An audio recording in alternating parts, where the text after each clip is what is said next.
Yo, yo, yo, yo, yo, yo. What's up, everybody? What's up, everybody? What's up It's with your it? boy What's up? What's Rockstar. up, man? I'm gonna mute y'all right now because there's a lot of reverb. Y'all mute your mics real quick. All right, it's your boy Rockstar. We want to welcome y'all to another episode of At My Mama's House. We got a loaded cast. It's a lot going on, man. But as in the beginning, I like to state, I come to you humbly out of respect for life and life itself. To everybody out there watching, please make sure you like, subscribe, share, comment.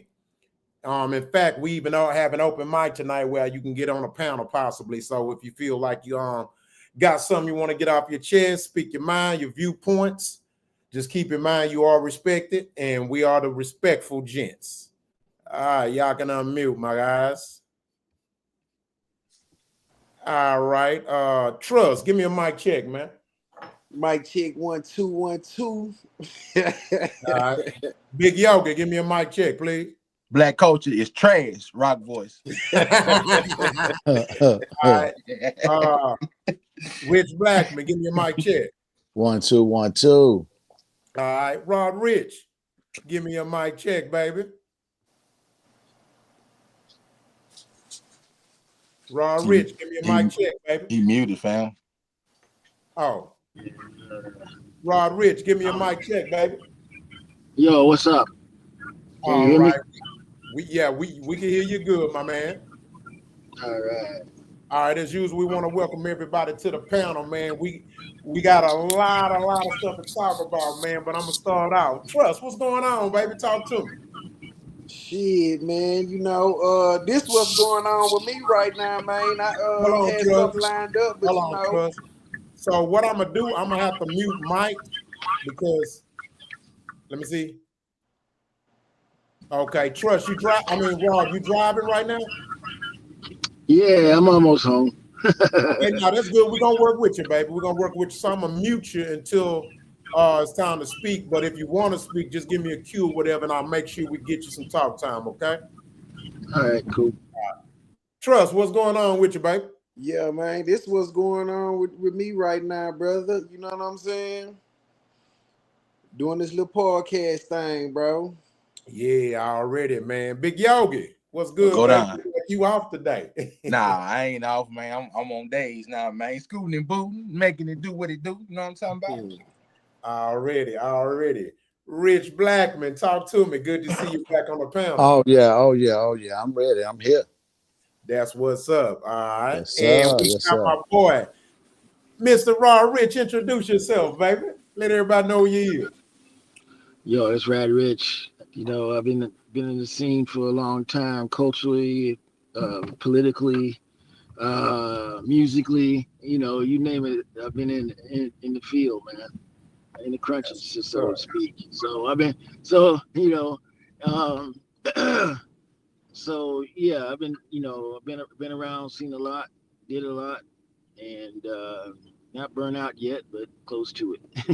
All right, that's what's up. That's what's up, man. So before we go into it, as usual, we're gonna do the icebreaker. But what I want to do first, man, what's that? Who's that? Somebody smacking? Yeah, somebody static. Somebody chewing their ass out. No, that's static. That was static. Oh, that was static? Yeah, that was static. All right, well, we don't hear it now. Okay.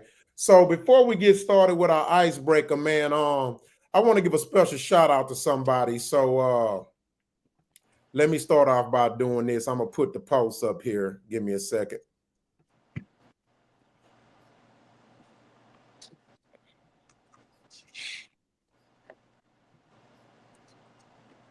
Damn.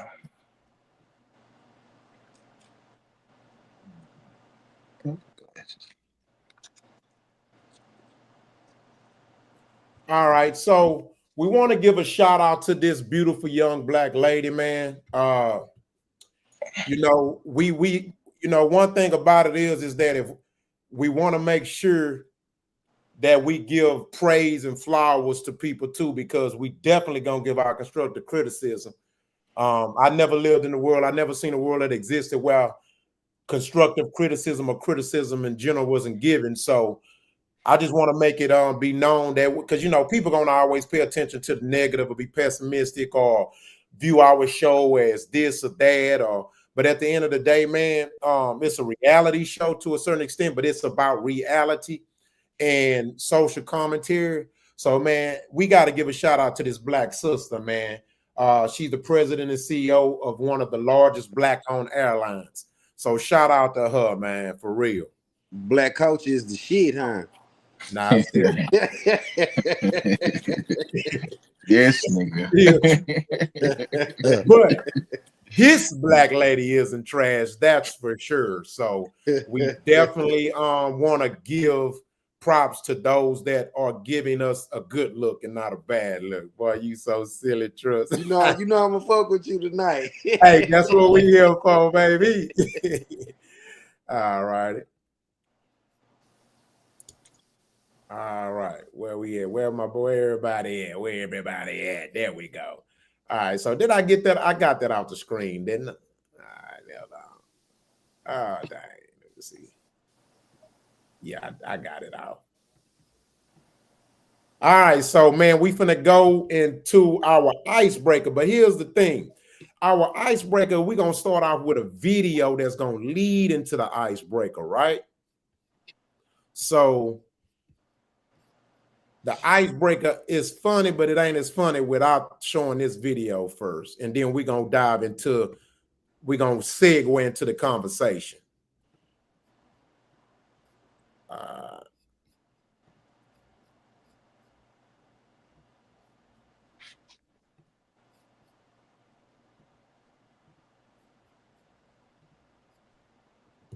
When it comes to sports, a lot of the people, as far as like being 6'9", 7 feet tall, being muscular bound, those are supposed to be the protectors of our reality. They're not supposed to be playing sports, because by way of the restoration of the matriarch, you're supposed to cultivate the energy and protect the woman by way of the woman ruling through the man. So you got to be a protector. So we're not supposed to be playing sports. And if you have a certain energy to you, as far as like you being 7 feet tall, those are the protectors of planet Earth. You're not supposed to be in any NBA, NFL, and none of that stuff. Sports is basically like here to take the Warriors off their purpose. Yeah, because like I said, it's part of the Metatronic overlay. The Metatronic overlay is a three-dimensional construct that basically keeps you in a place of distraction. So sports is a mechanism to basically distract the true warriors of planet Earth. Oh. So like I said, the 7 foot tall guys, the guys that's like 400 or 500 pounds, those are supposed to be the protectors of planet Earth. Wow. Absolutely. When you're over 6 foot tall, that means you are a natural leader. You, even if you're not leading from your voice, you could be leading by your presence. So this is why people look up to you, because you're supposed to be that person that people look up to as that leader. You know what I mean? I never looked at it. So people who are short, they have different purposes. Short people, they have to go through a lesson to be that power from within without their physical. Okay. What would you say about people? All right, pause. Hold your thoughts. Hold your thoughts. Hold your thoughts. Hold your thoughts. Hold your thoughts. I have to play this right now. Now, this is the icebreaker.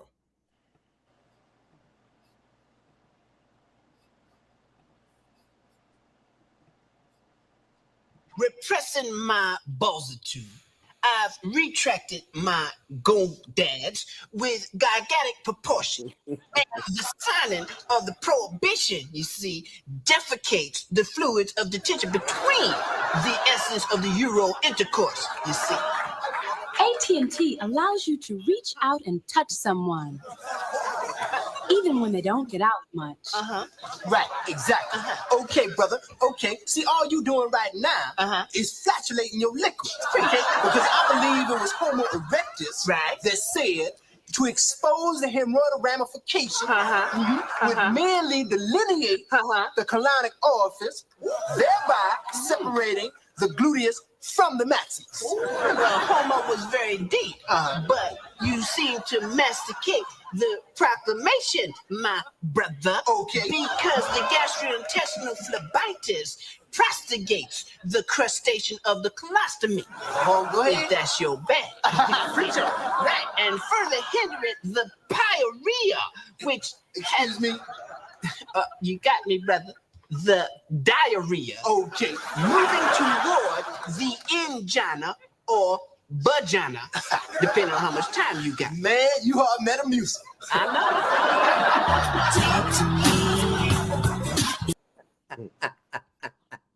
So before I speak, before everybody chime in, we got everybody. Hold on, let me get everybody. All right. So the reason why I decided to play that video before I played the icebreakers because it goes hand in hand. Basically, this shows that people got to stop falling for what a motherfucker with a mic and a camera say, man. So when I seen that video, I'm like, people taking shit too far, bro. You know what I'm saying? I'm sorry, I'm not with the fake woke shit.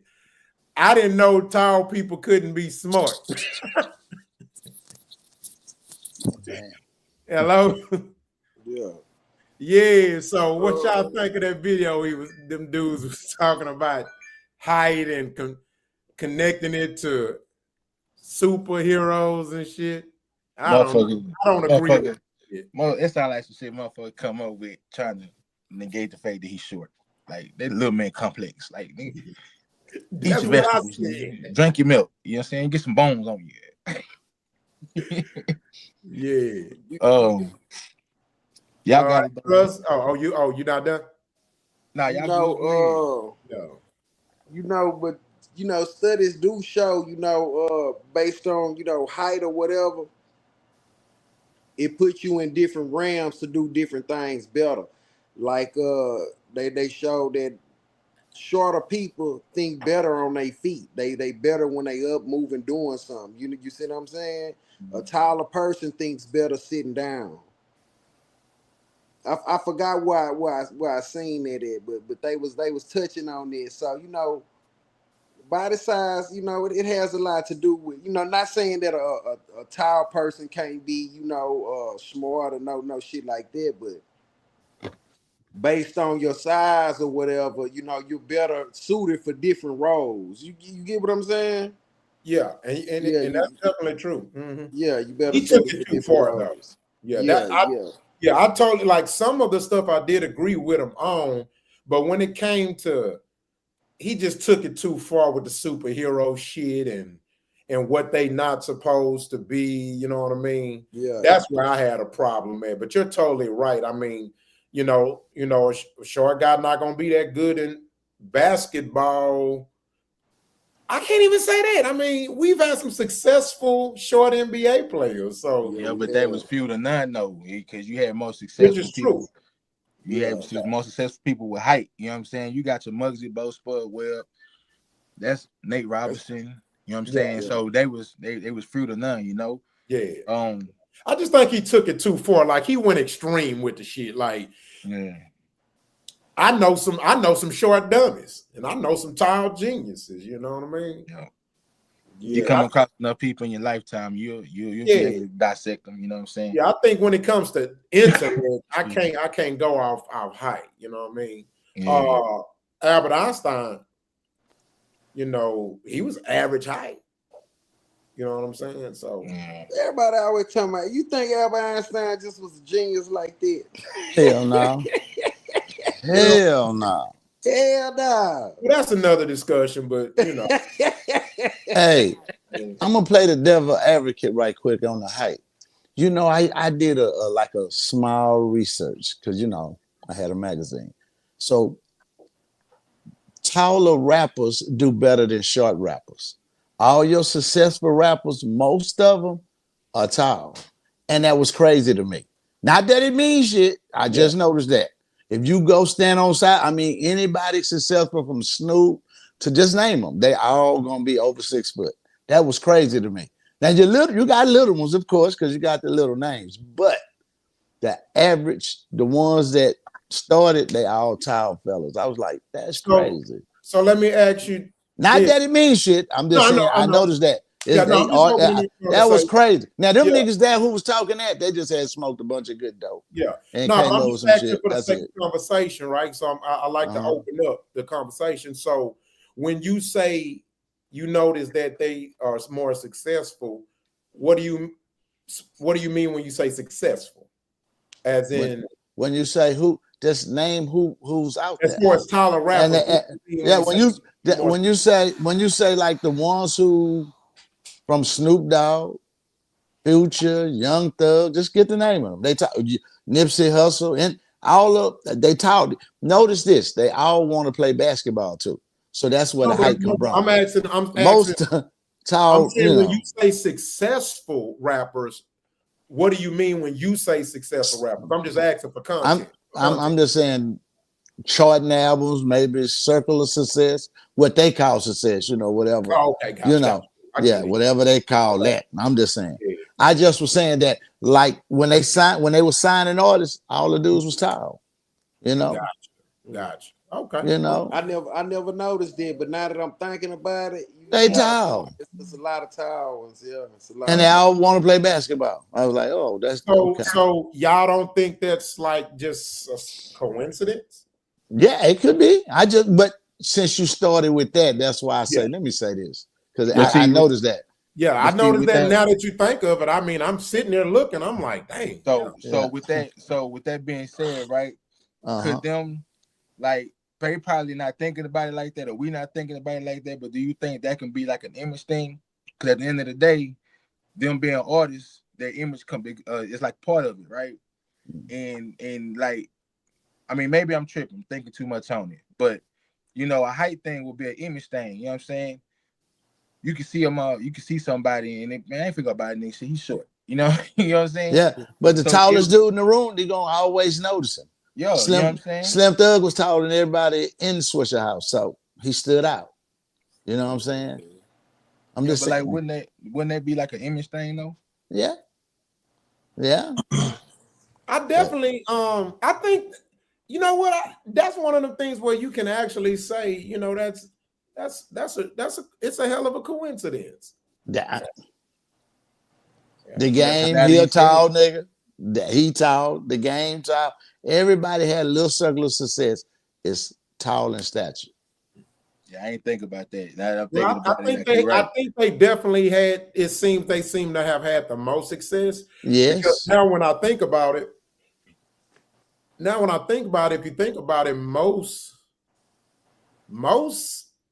CEOs of anything tend to be average height or shorter. Mm-hmm. Can I say something on that? Go ahead. I've been around the rap game for a long time, and being tall it has nothing to do with it. Having talent is what's important, and that goes to seeing Too Short, Puff. I can continue on with the number of rappers that me. I'm 6'3". Whoa. You in the music? You're in the music business, right? Let him finish. Rich. And he's 6'3".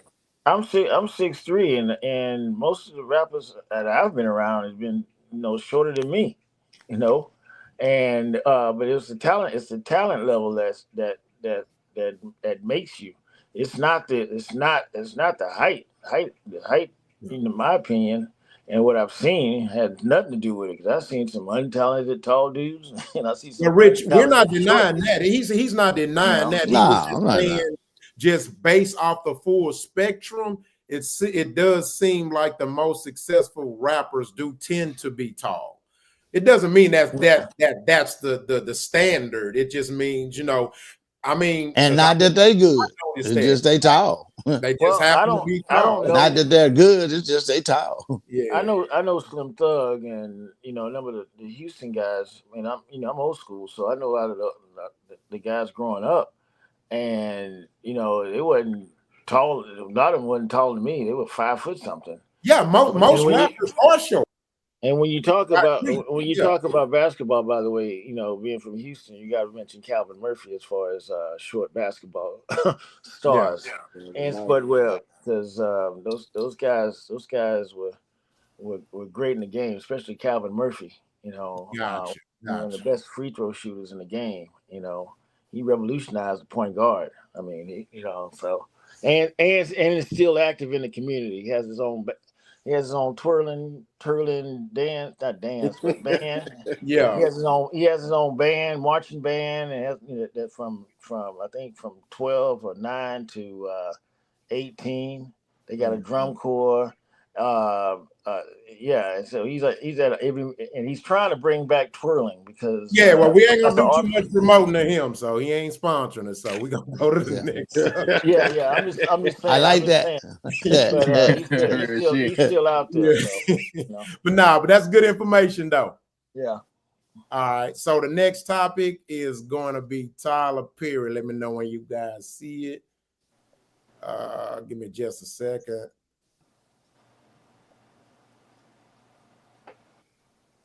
All right, so Tyler Perry had released, I think this was a week ago, he's doing some major hiring. But here's the thing.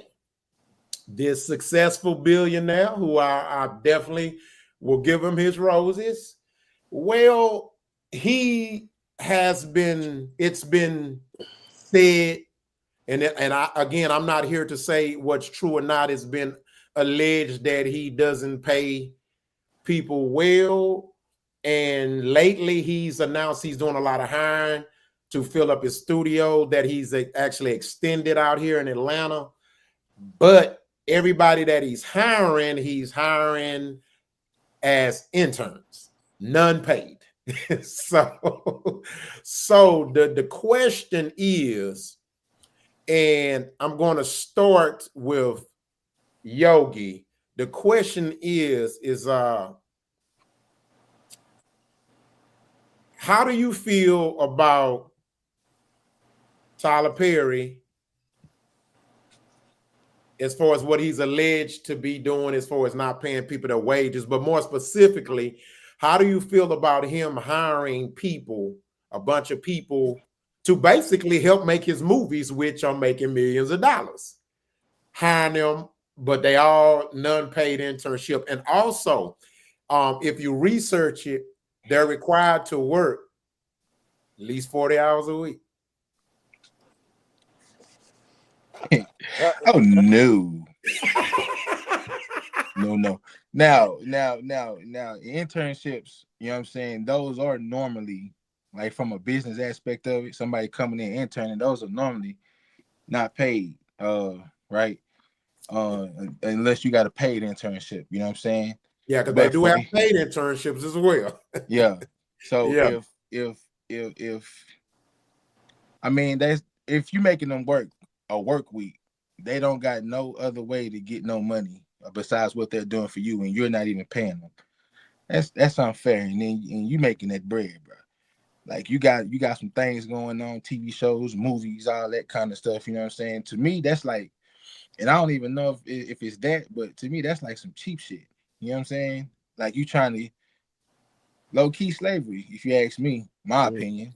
Because like, why wouldn't you pay these people and they dedicating their time to you and your studios, you know? And like you just, to me, it's sending the wrong message. That's just my personal opinion on it. Me personally, I need that bread. You gotta. Gotcha. I need that. Okay. I feel that. All right, Larry. Hold on. I'm gonna get to you. Larry, can you hear me? Yo, what's good? Okay, so Larry, what's your thoughts on Tyler Perry hiring a lot of people to help produce his movies, but he's only offering them internships? So, but he's requiring that they work 40-hour weeks, but none paid. What's your thoughts on that, Larry? Well, I mean, to be honest, I've heard the complete opposite regarding the pay. I heard people are now not very well taken care of, but they're getting paid more than minimum wage, which is around $15 to $20 an hour. I'll start there. But just like any business,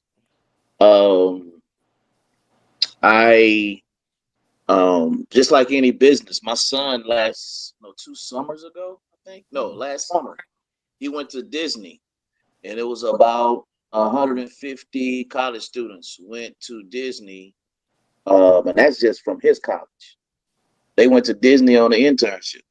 Like big businesses, that's how honestly, I mean, that's how they get, they get it. There's an exchange, your education to your field or your major in exchange for knowledge. So it's kind of a barter trade deal. Internship that's the norm in big business. So I don't have a problem with it. I think the 40 hours may be a little egregious, but at the same time, most internships they cover, they have a per diem. You know what I'm saying? Yeah. So it's not all the way free. But there is let me add some information to it too. It also states in the program that you must live in the area because he's not paying per diem. They ain't getting nothing. So he's not paying per diem. Yes, it's stated in the infogram. I'll send it to y'all on the back end to show you. He's not paying lodging per diem, or is he paying at least? Yeah, he's not paying lodging per diem because he's requesting that they must stay in the area, in the and surrounding area. I mean, honestly, man, it cost my son $1,500 to go. Mm-hmm. Again, this is actually a normal practice. I don't remember them having a per diem. I think they had an eating per diem. And I'm assuming the $1,500 they had to put up probably went towards that per diem and their lodging. So Larry, let me ask you this too. This not disagreeing with you. I like to add layers to the conversation to just kind of open up context. So what do you think about the fact that now do you think maybe that system's outdated, like being the fact that now college players are getting NIL deals and things like that? What do you think about it from that perspective? I don't think internship is outdated because you're talking about people are beyond novice. Novice mean basically you've at least have some type of experience. You're just not good at your craft. This is below novice. So I don't have a problem with it. Gotcha. Now look, if you are kind of well versed, seek an internship, now that's a you problem. Like you need to just go out and get you a job. But if these are, and I'm just assuming, because when you hear the word intern, you're thinking about college students. And these are people who are learning to be in these fields. So it's when you're talking about NIL, their name and likeness is being used to make the college money. In this situation, there's no name and likeness being used. And of course, what they learn, of course, the company will benefit, but it's still on a learning basis, if that makes sense.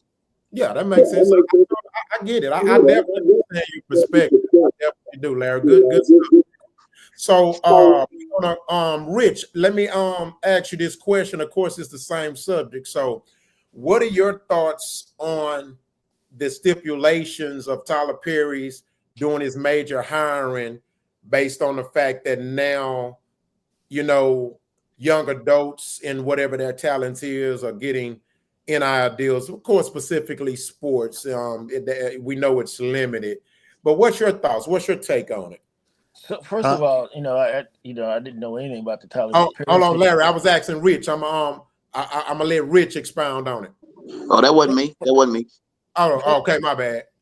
First of all, I'm aware of Tyler Perry's situation, but I know No. Wait. I take that back. Forgive me. It's two Riches, so forgive me. I mean Rich Blackman. Okay. Okay, but that's my fault.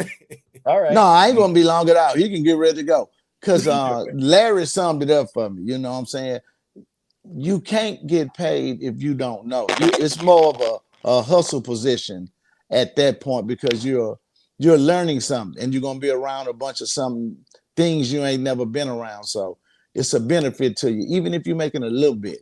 You know what I'm saying? And then I think that's designed to weed out who they're really gonna hire, who really want to be there. You know, that's kind of the thing, to see who's what. Because everybody intern don't make it. You know what I'm saying? So let me ask you this, Rich Blackman. Now, playing devil's advocate is not my personal agreements, whatever. You, for those type of positions, you do have to know something. He's hiring people to make movies, produce movies and TV shows. Oh, well, now that's different. Something. If Dan Larry's that other guy, your other guy on our panel, he just said it. If you are seasoned, if you seasoned and you trying to be an intern, that's a you problem. That ain't a Tyler Perry. You know what I'm saying?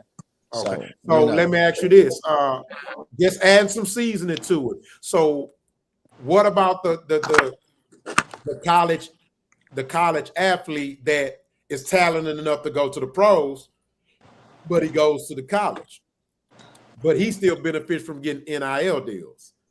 What's your thoughts? But that's a different situation. You know, he's getting paid for his specific talent, either running the ball, throwing the ball, tackling or blocking, kicking the ball or something. So you're being singled, you know, out, like the other guy said. But when you're going as just in as a part of something, you know, it's hard. But like the college, it's time they pay him. Can I add something real brief on that NIL? Go ahead. With the lane, you know, understand what NIL means. You know, names and likeness. Yeah, names and likeness. So you know, it's kind of different. It's kind of different from like, for instance, what's that kid Harrison that played for Ohio State a couple years ago? No, last year. They were actually willing to pay him, I want to say $25 million if he stayed at Ohio State and bypassed the draft. But that's because he was such a profound college player that his likeness was going to make them a ton of money. So, and that's why I stated, when I think about intern, you're talking about a below novice type field.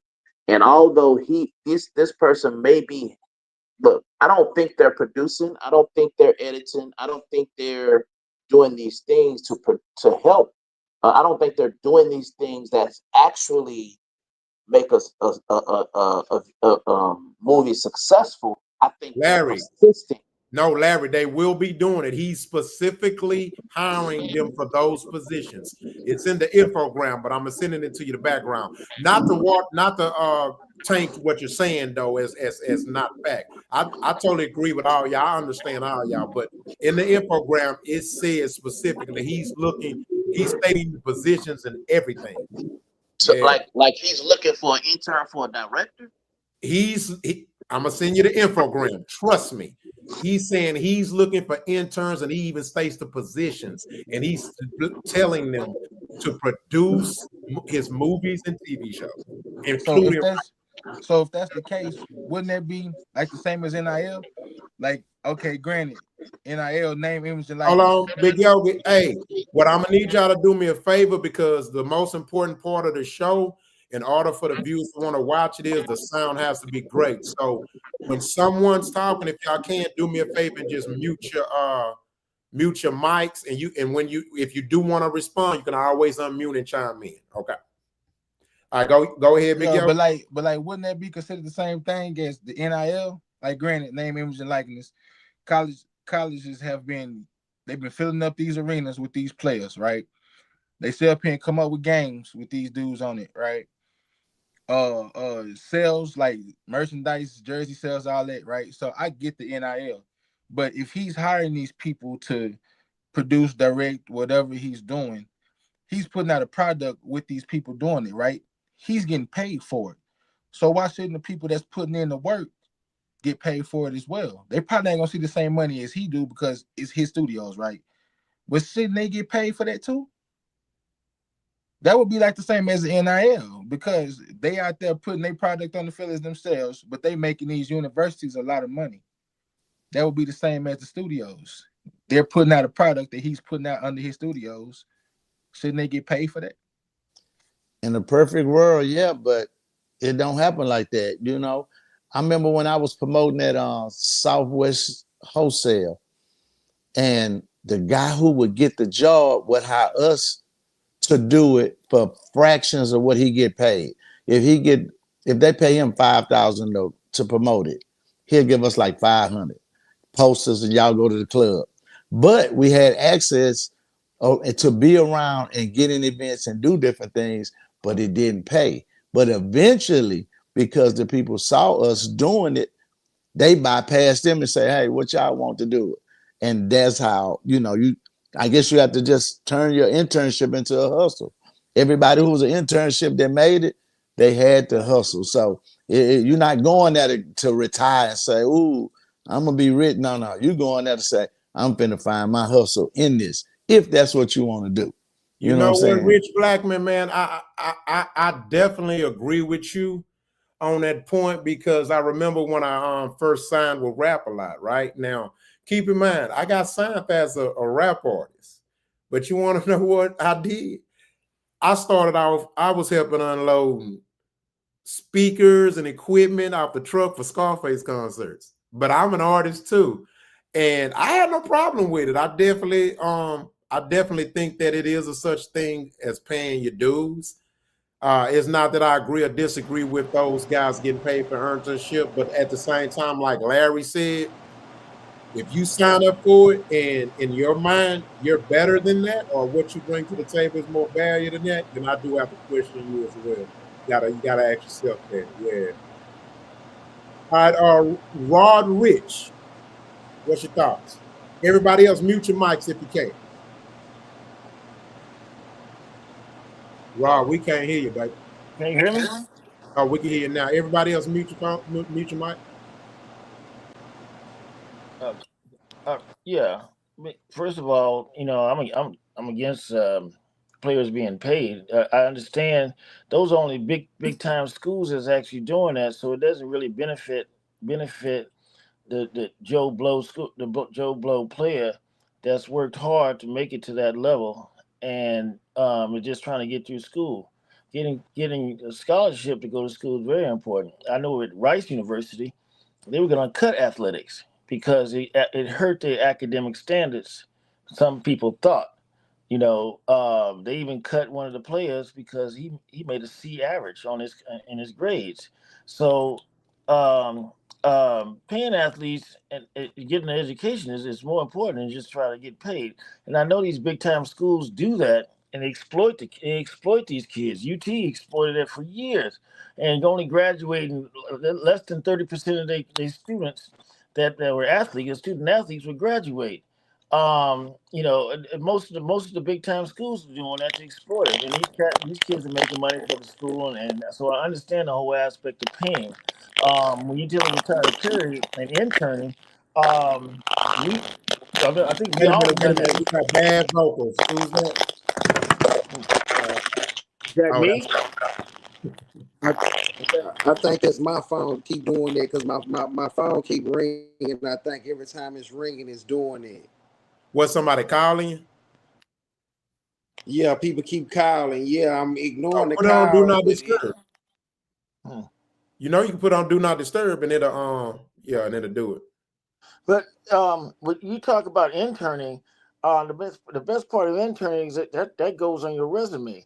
I've done acting gigs where you're not really acting gigs, but extra gigs for film. You're doing that so you can put that on your resume. You're not doing that just because you want to you think you're gonna get paid for it, even though it's paid extra positions. Most of them are not paid, but you're doing it for the experience. Internship. It's the same thing. You're doing it for the experience and the fact that you're networking. It's you work for Rap a Lot. Once working in Rap a Lot, I know you work and met people in the business that helped you out, that gave you information that you can use along the line. It's the same thing. When you intern, you trying to build that information and build that network, and so you can get that and take that along as you start your own stuff. So I don't think that the intern aspect of things and not being paid is bad is a bad thing. It's the way you look at it. But if I'm a struggling student, um, maybe a non-paying internship is not where I need to go. I need to go and do something that's being paid, like a paid internship, which they do have. So it's all up to you and what you want. If you want that experience of him being put on your resume, and I know that once you start working with him, you're not just gonna just work with him. You're gonna have that experience of talking to him and calling him, or getting you're feeding that information into yourself, so you can go start your own stuff and whatever you want to do in the business industry, as far as music or for television, acting or whatever. And that same thing go to any other business too. That's good stuff, man. That's definitely good stuff, man. And you're right about that. If you got any hustle in you and you do take any type of internship, you will sprout. You know what I mean? You will sprout, man. Getting to know people and stuff like that. So I definitely agree with that, man. That was some good stuff, man. So we're gonna go into the next subject real quick. We're gonna go into the next subject. Trust, did you want to chime in on that topic? Man, I guess it's on a case-by-case basis with me. It depends on what's important to that particular individual, if they want to take on, an internship, or if they rather take the route of where they want to be paid for their services. I know in the book Think and Grow Rich, Napoleon Hill say when he took on the project of writing that book, it was explained to him that it was going to be a lot of work and he wasn't going to get paid. But at the end of writing the book, everything was going to eventually pay off. So, a lot of times knowledge and experience is priceless. You know what I'm saying? The things that you could learn while doing an intern with somebody such as Tyler Perry, those are things you can't even put a price tag on it. You know what I mean? To be able to pick the brain of greatness.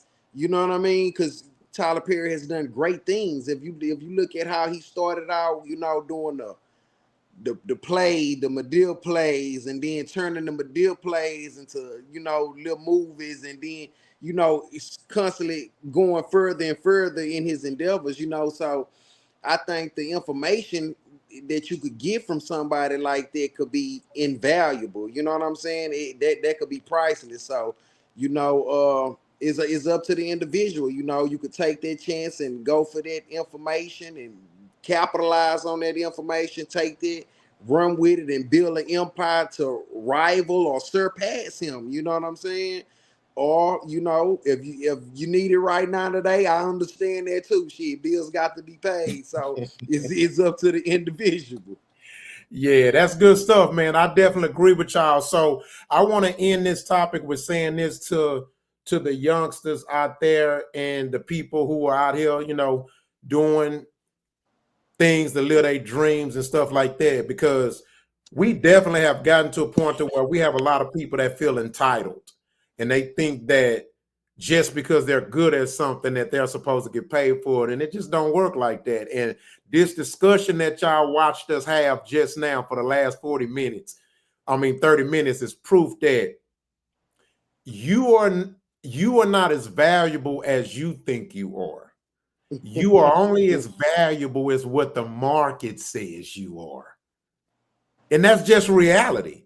Now, you can put a price on what you think you're worth, but if you don't get that, then you might want to reevaluate your marketing strategy. You know what I mean? It's just how the game goes. I can't demand the same show fee as Jay-Z. I don't care how talented I think I am, or it could be somebody who's not as talented. And I'm not going to put a rapper out there because people are going to think I'm singling them out. But it's a rapper out there that's trash, probably getting $200,000 a show. Just because I feel or know I'm better than him, that doesn't mean that I can demand what he's getting. And so to you youngsters out there, hey, you got to put in that work, man. You got to put in that work. And it ain't about who you know. I mean, it ain't just about what you know, sometimes about who you know, because if anybody knows Hollywood, money can't get you in a door. It's who like you. Because they already got money. That's a fact. I was told that a long time ago. Hollywood, you can't buy your way into Hollywood. Hollywood got all the money. How you gonna buy? It's kind of like the government. You can't buy the feds. They got all the money. You know what I'm saying? So to y'all youngsters, just keep that in mind. Sometimes y'all overvalue yourself, and then wonder why you're not getting the success or getting put in the rooms that you think you deserve to be in. All right, so there's a such thing there's a such thing called pricing yourself out the market. Exactly. There you go. You cannot price yourself with your heart. Exactly. If you price yourself with your heart, you're gonna price yourself out the market. Exactly. All right, so we finna switch subjects now. This is gonna be the perfect segue here. But this is an interesting topic, man. Let's see. It's gonna be a fun topic, but we're gonna see what's up with this. Check this out.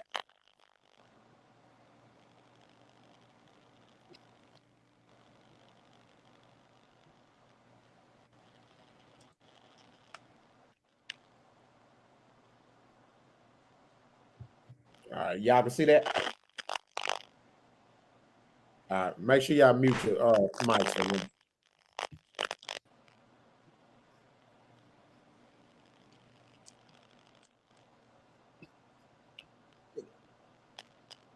Celebrity barber and they fucking bio.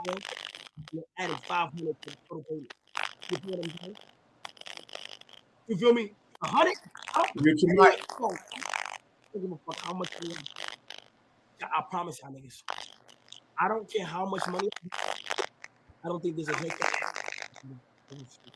No, I don't give a fuck. I don't care. I don't care who you cut, you can cut. I don't give a fuck if you cut motherfucking Thanos. I don't care.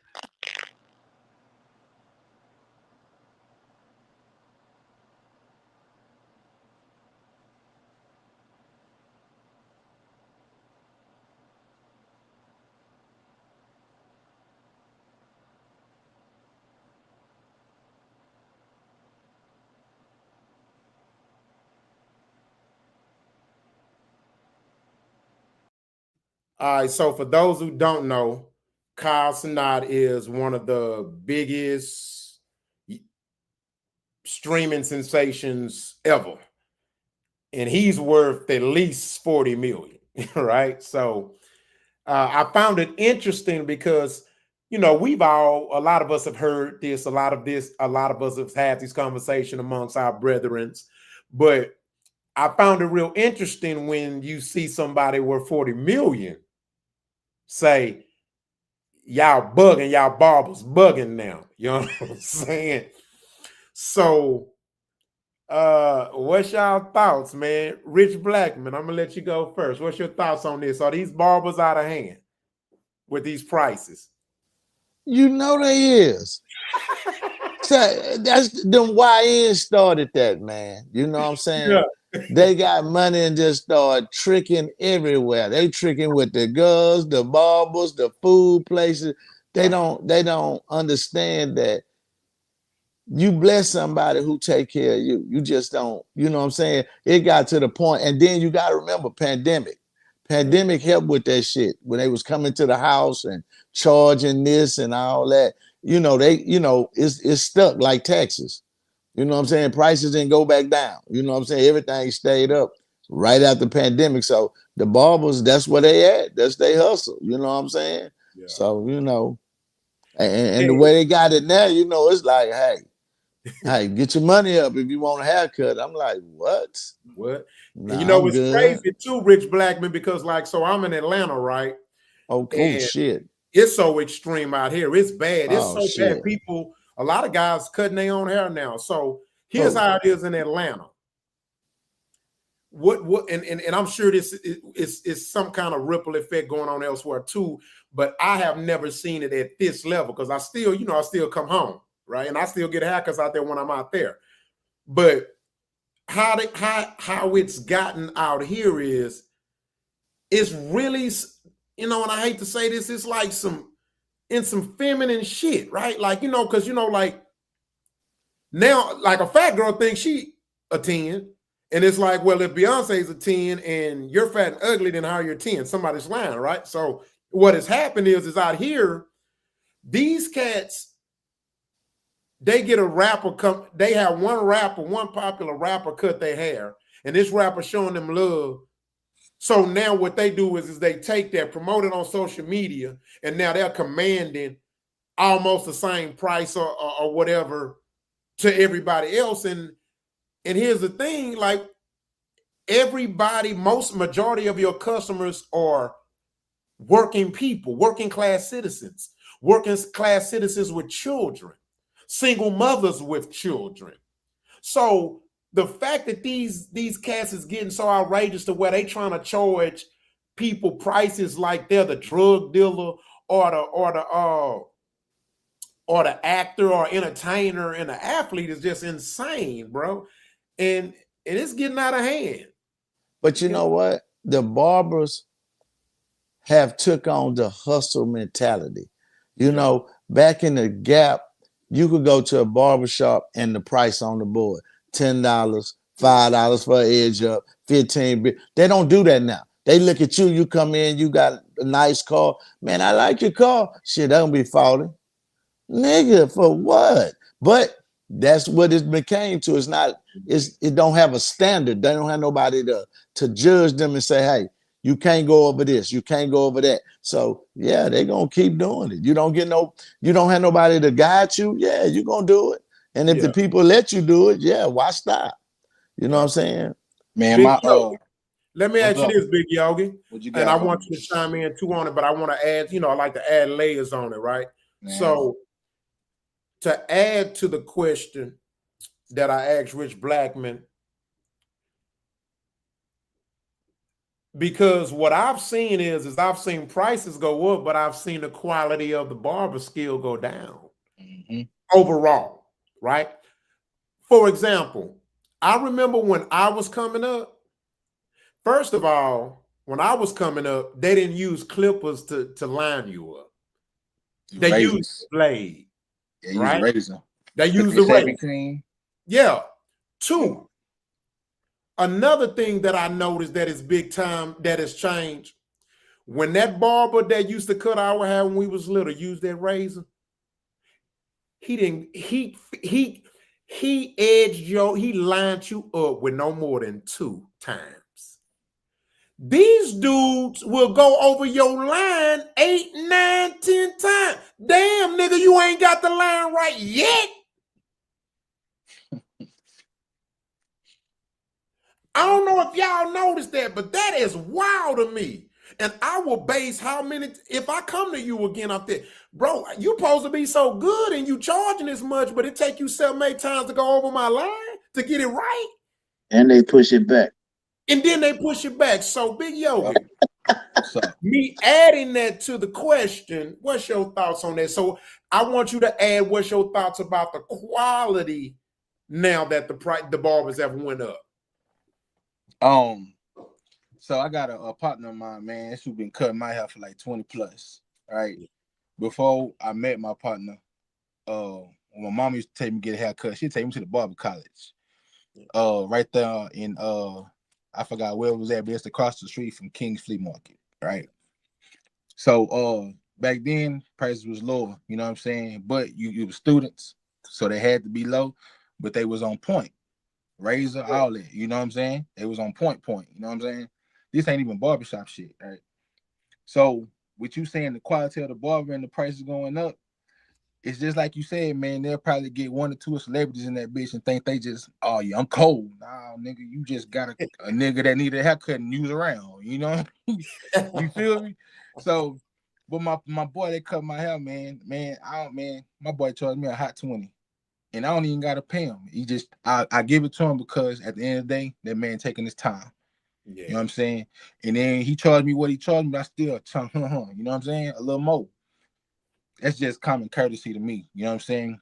But it's worth it, you know what I'm saying? Because you got some people that are, you know what I'm saying? Shit, I'm gonna pay for what I gotta pay for. You know what I'm saying? Haircuts, that's to a man, that's important.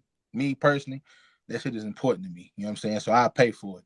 But I ain't finna break the bank with you neither, nigga. You know what I'm saying? Yeah. My boy put me on a dude, man. He be on the ground and he be showing me different barbers and shit. Man, I seen one dude, man. This man charged $100 for a cut, a bill. I say, boy, you out your fucking mind. You think I'm gonna pay that? Man. Nah, I'm cool. If I need a cut and I can't get to my barber, I'm just not gonna have a cut right now, bro. 2 months, I ain't had a cut. Yeah. My boy telling me find somewhere around here. That's not happening. I don't cheat on my barber, man. But you're absolutely correct. You're absolutely correct, man. The prices are going up, but they trash with it. Yeah, their quality going down. They not as dependable. Yeah, nah. If you on time and you end up still can't get out at a time point, they ain't gonna give you no discount. But if you late, they charge. I mean, it is ridiculous. It's a lot of bullshit. Like Rich Blackman said, man, this shit turned into a hustle for you, boy, man. Yeah. Which I get it. That's your line of business. You got to make your money. Yeah. But at the same time, bro, man, I mean, you got people and see they do it because motherfuckers are sitting in that chair and they'll pay that ticket. Get enough motherfuckers be like, nah, I ain't paying. I'm gonna go holler at old boy. I bet they'll switch that shit up then, man. Yeah, gotcha. They do it because motherfuckers actually sit there and pay that ticket. And sit there and pay it. Yeah. It is what it is, bro. Yeah. Now, Leonard, let me ask you this. I'm gonna add a layer to it, right? Again, what's your thoughts on the barbers charging so much now? And to add context to that, what is your thoughts on not the quality, but what do you feel about as far as the craftsmanship? I'm talking about as far as like how the barbers treat their customers, their loyal customers, as opposed to new customers or whatnot. Like I've seen where barbers charge everybody different for the same haircut. So, it's like there's no transparency, right? There's no set like this much for the fade, this much for the beard too. It's just they everywhere. What's your thoughts on that?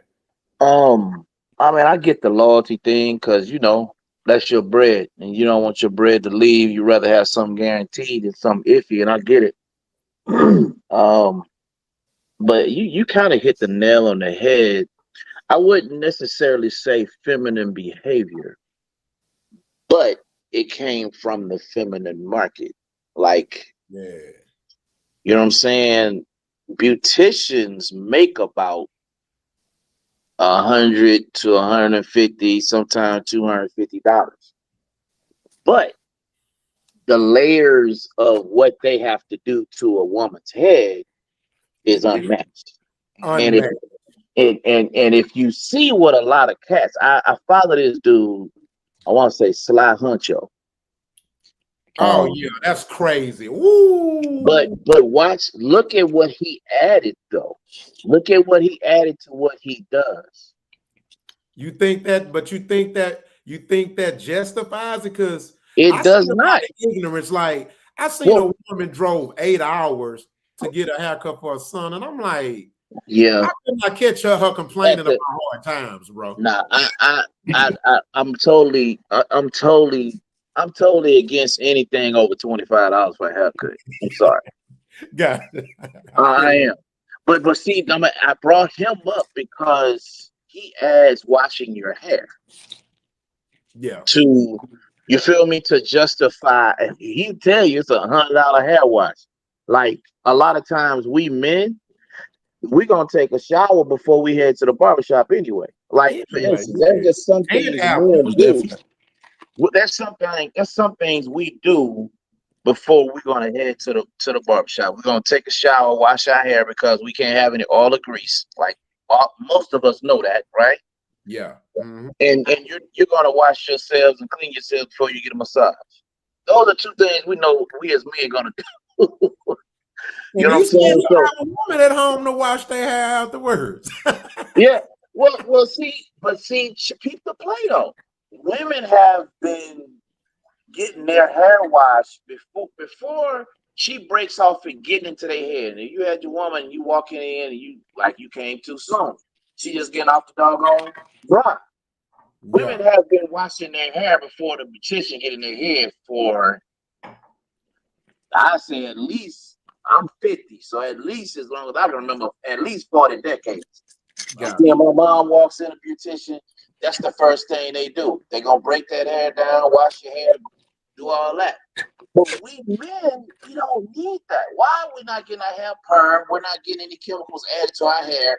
We're not getting all these things done to our hair. So one thing we have a problem in this society is counting other people's money.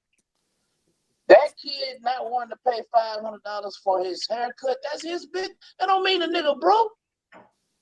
Now they know me not broke. Now They listen, just don't want to pay it. If you don't want to pay $500 for a haircut, yeah, no, and a lot of the women in the comments was calling them cheap, saying that's why you niggas is cheap, and I'm like, hey, they don't require. And you know, all we getting is a haircut, mama. Do you realize? But now I'm gonna play devil advocate with the barbers now. Do you realize that when they do video after video, spraying the double alcohol, spinning, cutting, doing it, that's a production. So when you come to them, they are paid actors. They gonna charge your ass accordingly. $400 if you want to be on my film. It ain't about the haircut no more. Cause it's whoever putting the best production out and tricking us to go say, hey, I want to pay him $200 to sit in the chair and feel like fucking Cinder fucking Rella, and he's spinning me around. Come on, man. That's what we have to stop. That's what we have to stop. You know what I'm saying? Yeah, man. It's productive, man. It's all production. So that's what you paying for. You really ain't paying for no goddamn haircut. You paying for a production. That's a they got. Yeah, you getting a haircut. He got a camera on you. Hold on, player. I didn't sign nothing but to be on this camera. I know you want to make some money, and he's still gonna charge you and put you on YouTube, and he's gonna get here. Man, they working. Yes, so it ain't even about the barber no more. You're going to find the best production. I like. Hey, you didn't like the way he cut that nigga hair. You didn't like the production. That's hey. Let me give you a perfect example. Ain't none of us eat dog food, but they got dog food commercials. You be like, you know what? I'm gonna go buy that dog food for my dog because I might like it. But look, man, dogs don't watch TV. But check this out, Rich Blackman. Larry, it goes back to what I said. Now I know you didn't agree with me totally, but this is what I was saying when I said it's some feminine shit. That's diva shit. Niggas want to be divas. Well, man, look, let me tell you something, and I get it. Social media has done that, right? You have a canvas, and you can expose that canvas however you feel. There's somebody who, you know what I'm saying, they wanted to use my games for my team. They wanted to use my games to kind of produce and kind of, show off their skill as a photographer, so to say. And I said, well, two things. All your video, all your film, all your pictures have to be available for me for free. And he was like, what? I said, yeah, because I didn't call you. Yeah. You called me. And you're using my canvas. That team on the court with that ball in his hand, that's my canvas. This gym, that's rent. Now, look. You feel free. You can be free to call any other semi-pro team in Houston. Be my guest, but you're not going to use my canvas to promote your business, and I don't have access to all of that for free. So before you put them clippers on my head, and you got a camera in front of me, okay, I'm gonna need to get paid, bro. Gotcha. I'm gonna just keep it business. Gotcha. Because I'm your canvas. Yes. I mean, I am. That's my canvas. Gotcha. Okay, so we're gonna go into the next topic. We got a lot more topics to go, but that was definitely a good discussion. So to all you barbers out there, hey, we ain't having that shit. We ain't trying to hear. We ain't trying to hear. All right, so let me slide. Look, three haircuts in an hour. That's $75. I don't know if y'all heard. Big U has been hit with a RICO. So we finna hear a little snippet of it. I ain't know that. Yeah. He's a fugitive now. He actually ain't even turned himself in. So check this out. on with it, E-Ray. What's up, E? How you feeling in this thing? I'm feeling good, but our folks on the West Coast ain't feeling that good because it is going down with Big U. He is allegedly being hit with a RICO. I mean, according to the LA Times, I'm looking at it right now. In an article written by Brittany Mejia, they're saying that Eugene Big U Henley, a Crips leader who helped launch Nipsey Hussle's career and was dubbed rap's godfather, has been accused of murder, kidnapping, robbery, extortion, and fraud, federal authorities announced today. As a part of Henley's purported grip on Los Angeles, his alleged victims were required to check in with Henley before arriving in the city in order to obtain protection, according to the 107-page federal complaint unveiled today. Now, among those Henley allegedly extorted were professional athletes and musicians, the complaint said, whose business interests were not always legitimate. Now, federal authorities likened Henley's Big U enterprise to a mafia-like organization that relied on his stature and long-standing association with the Rolling 60s and other street gangs to intimidate businesses and individuals in L.A. Authorities at today's press conference said that Henley is now a fugitive. More than a dozen others are in custody, tied to the sprawling criminal enterprise. Now, Big U has maintained the image of an entertainment industry entrepreneur running a music label and of somebody who gives back to the community in Los Angeles. So, I mean, we all know that Big U has been known to help the football teams, help out the rappers, help out the artists, help everybody in the community. But now they're saying that the facts alleged in the complaint paint a very different picture. It's one of a murderer, a thief, a liar, and a cheat, and the criminals that enabled him. Now, the arrests are part of an effort to make their communities safer in LA and rid their streets of criminal street gangs. That's one of what McNally said during that time. Now, let me see what else is going on.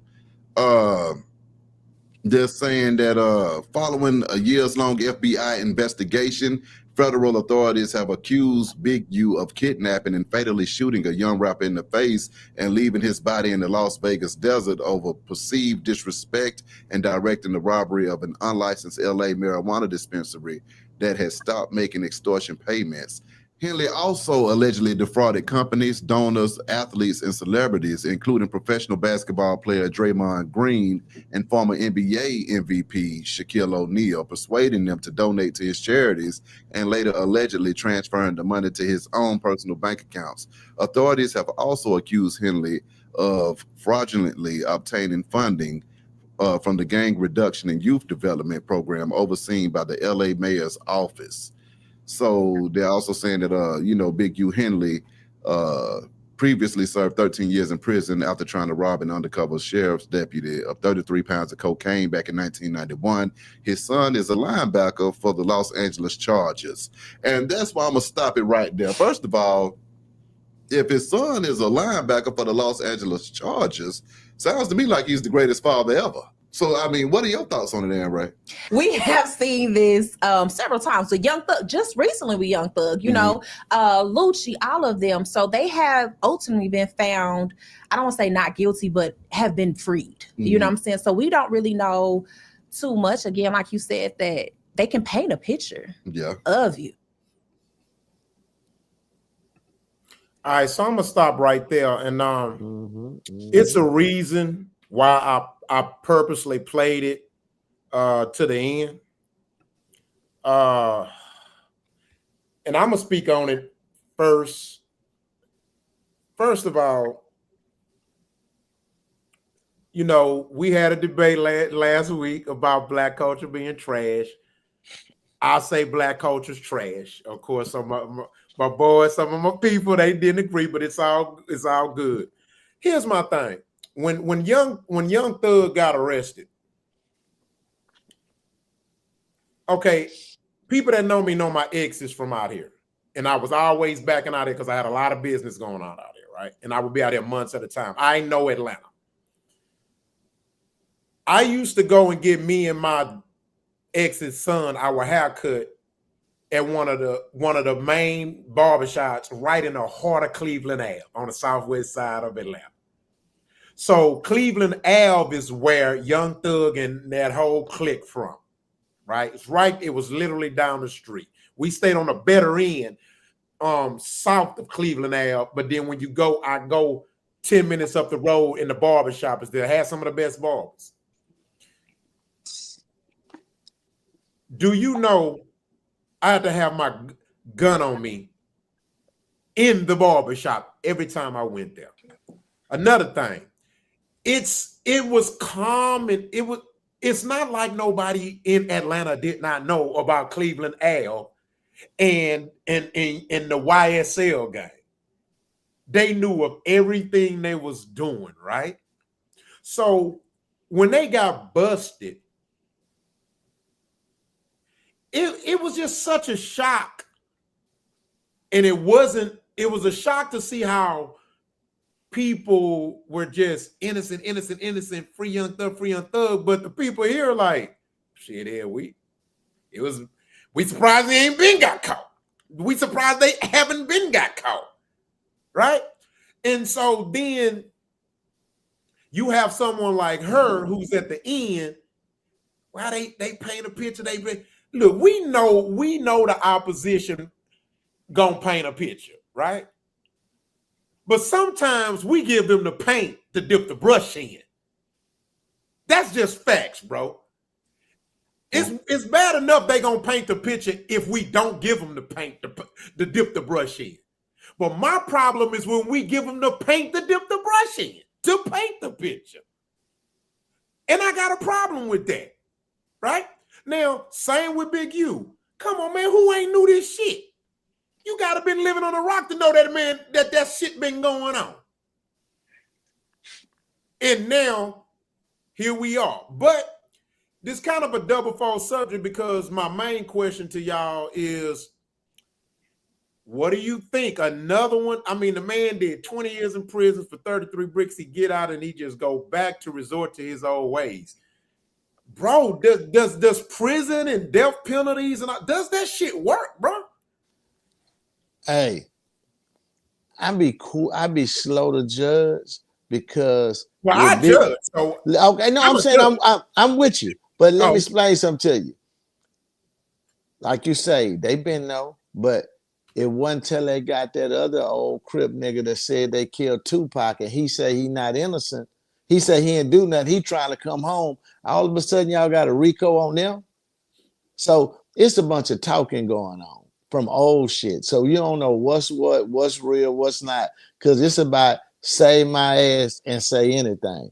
And they know they can do it because, like you said, you saw the YSL case. You watch somebody say anything and got away with it. And that's what I think somebody lied on him just to free their ass. Now, it might be smoke there and some fire, but I'm just saying they was told that. You know what I'm saying? Because he didn't. I'm not Young Thug. I'm saying Big U. Somebody told on him. Guilty too. Hey, somebody told on him on something. Now I don't know what he did, but they told on him on something. Yeah. But he might get out. He might be home tomorrow. I'm just saying because I saw how many they had. They had all the people that was at No Jumper. Everybody at No Jumper in on that RICO. That Brick Baby nigga, that other dude. I was looking at it. I just like, oh. Yeah. Okay, and then you got to think about this too, right? So them YNs running their head. Yeah, and you got to think about this too. One of the reports that came out of the Doge investigations and stuff. Think about this.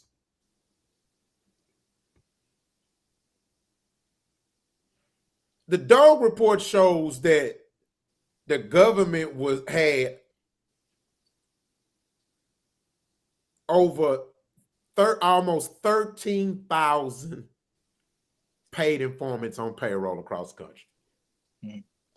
Probably more. You got to think about this now, right? Just hold on. Think probably about this. More. Yeah, probably more. But that was just what they found. So you got to think about this. At this point, and that's not even including social media. That's not even including niggas snitching on themselves through social media. Yep.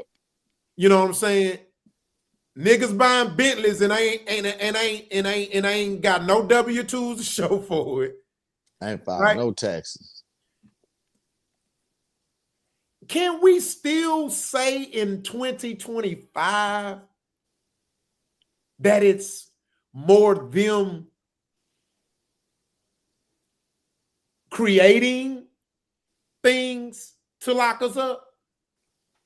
Or can we just go and keep it a buck and a bean and say they doing it to themselves? Keep it a hundo. You said it perfectly when you said what you had to say on it. We giving ourselves they be giving them the fucking brush to dip the paint in, bro. We giving them the paint, bro. Like social media, man. Everybody want to have their fucking camera in their face and they ain't doing nothing but telling, bro. So when I'm at work, bro, I'm big on YouTube, right? Podcast, all that shit. This man had a podcast, and he'll sit up there and won't say it in so many words, but motherfuckers come to LA, they gotta check in with me. Like, first off, you sitting there saying that shit as a flex, but little do you know, man, you ain't supposed to be doing no shit like that, bro. Yeah. You're not, bro. And then, and like you said, you gotta be living on the rock if you don't know nothing about this man. This man been OG for years on top of years. You feel me? We all know how LA get down. You know what I'm saying? A lot of shit with the Nipsey thing, his name was coming up in it. Coming up. You know what I'm saying? Everything that go through Crenshaw, that section that y'all wrong, it goes through you. You the OG, you the HNIC. So when shit like this happen, that's why when you say it, I'm like, damn, Big, you got hit. But in my mind, I'm not even surprised, bro. Not even, yeah.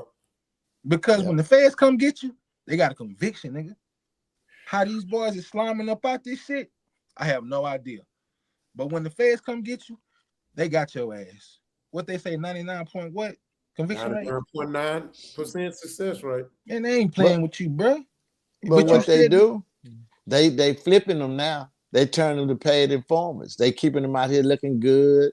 They hanging with you at the club, throwing money, and they are telling. And that's what they doing. They flipping. And when they don't want to work no more and start trying to look too positive, we're gonna put this Rico on your ass. We're gonna and that's it. And Black, let me tell you something else that a lot of people are not understanding too and getting hip to.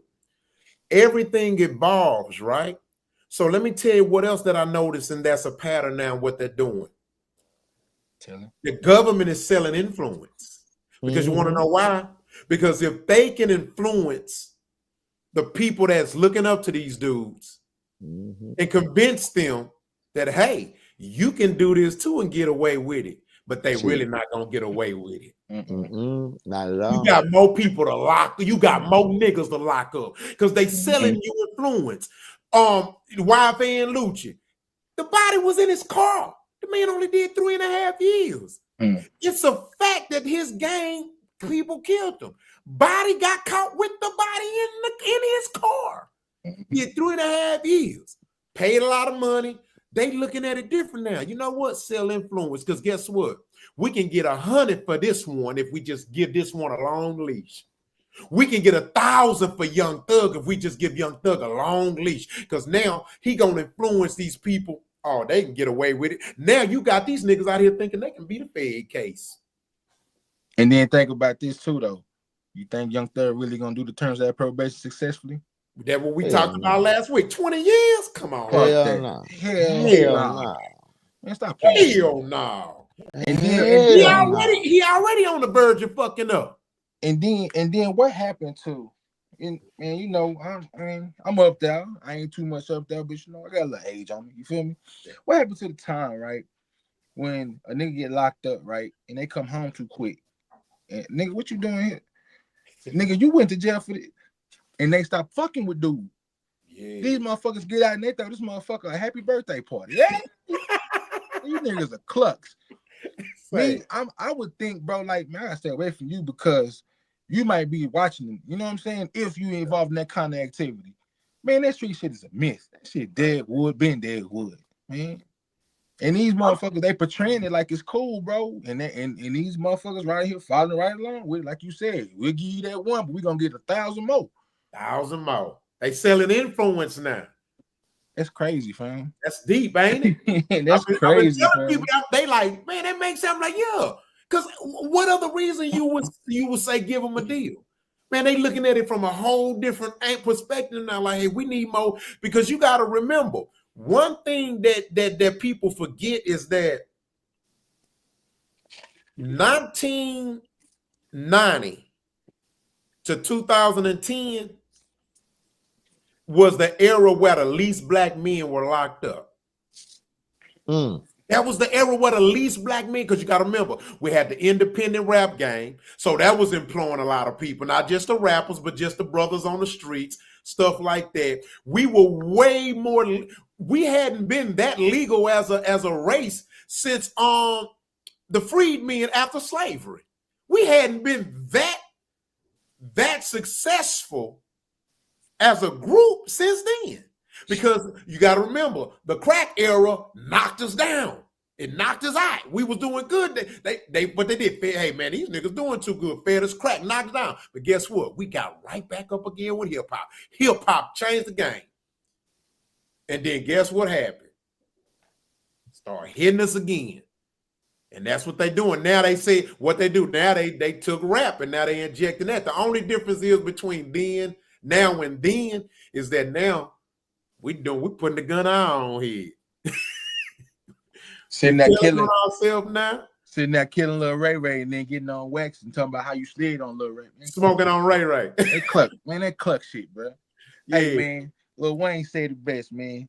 Real G's moving in silence like lasagna, man. Like lasagna. Yup. Straight up, man. You telling yourself, and like I said, it's a lot of feminine energy going down around now. These niggas, man. But they raised by their mamas. So you gonna get that. When they raised by their mamas, that's what's gonna happen. Exactly. Man. You don't have no male presence in your life.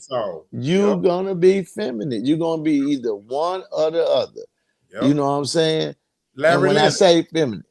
Larry Leonard, what's your thoughts? Larry? My bad, man. I'll feed my face. Oh, you good? What's your thoughts? Man, like Jay-Z said, rappers don't get a record till they get a record. Bars. Straight up. And like you feel me? Like your boy an American Gangster. I can't think of the name right now. Frank Lucas. Yeah, Lucas. Frank Lucas, man. And somebody earlier said it, like, real men move in silence, bro. I don't like to be too loud. I don't like to be too flashy. If I am flashy, I'm still quiet in what I do and how I do it, because it ain't none of your business. There's a certain race that's always gonna swing for the fence, and you being the worst. Never forget, I moved to a certain neighborhood. I was the only black on the street. And I was only 31 years old, me and my wife. She was 30, I was 31. And of course, you get your greetings and all that. But you know what the number one question is? So what do you do? Right? Because, mind you, I'm on the street, lawyers, doctors. I want to say one of the general managers of Baker Jackson probably lived on my street. He was something because, bro, he had a brand new Nissan every week. He had a new Nissan in his driveway.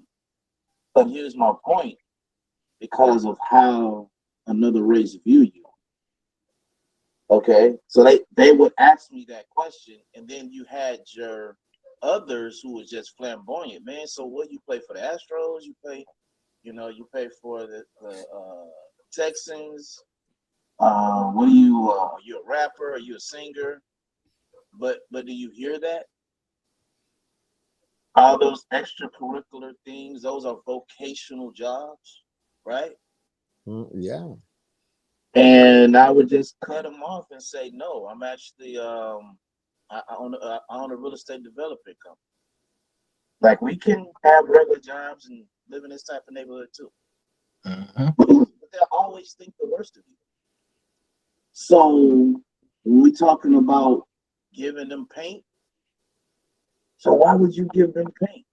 Why would you Why would you validate what they think of us? Why would you validate? Like, your son plays for the Chargers. What are we doing? Why wouldn't you? If you don't know nothing but that, you are what you are. Bro, Money don't make you facts, no more but what you facts. really are. If But he watch was a this. gangbanger, hard dude, if he got Watch 20 this. million, he gonna be that same thing. Suge Knight showed you that. It's a mentality. And we Facts, can't facts. change. But watch this. Watch You this though. know, Watch this. To validate what you're saying, yes, those are facts, right? yes. But like Ghost said in Power, and it backs what Jay-Z is now. I don't want to be the richest dead drug dealer out on this game. Yes. See, most guys that are in the game, they are looking for an out to get legit. This is Master P. Trust me, brother. Trust me. Out of 10 drug dealers out there on the streets, 9 of them are like Master P and Jay-Z. They're looking for an out. That's only when you get to a certain level.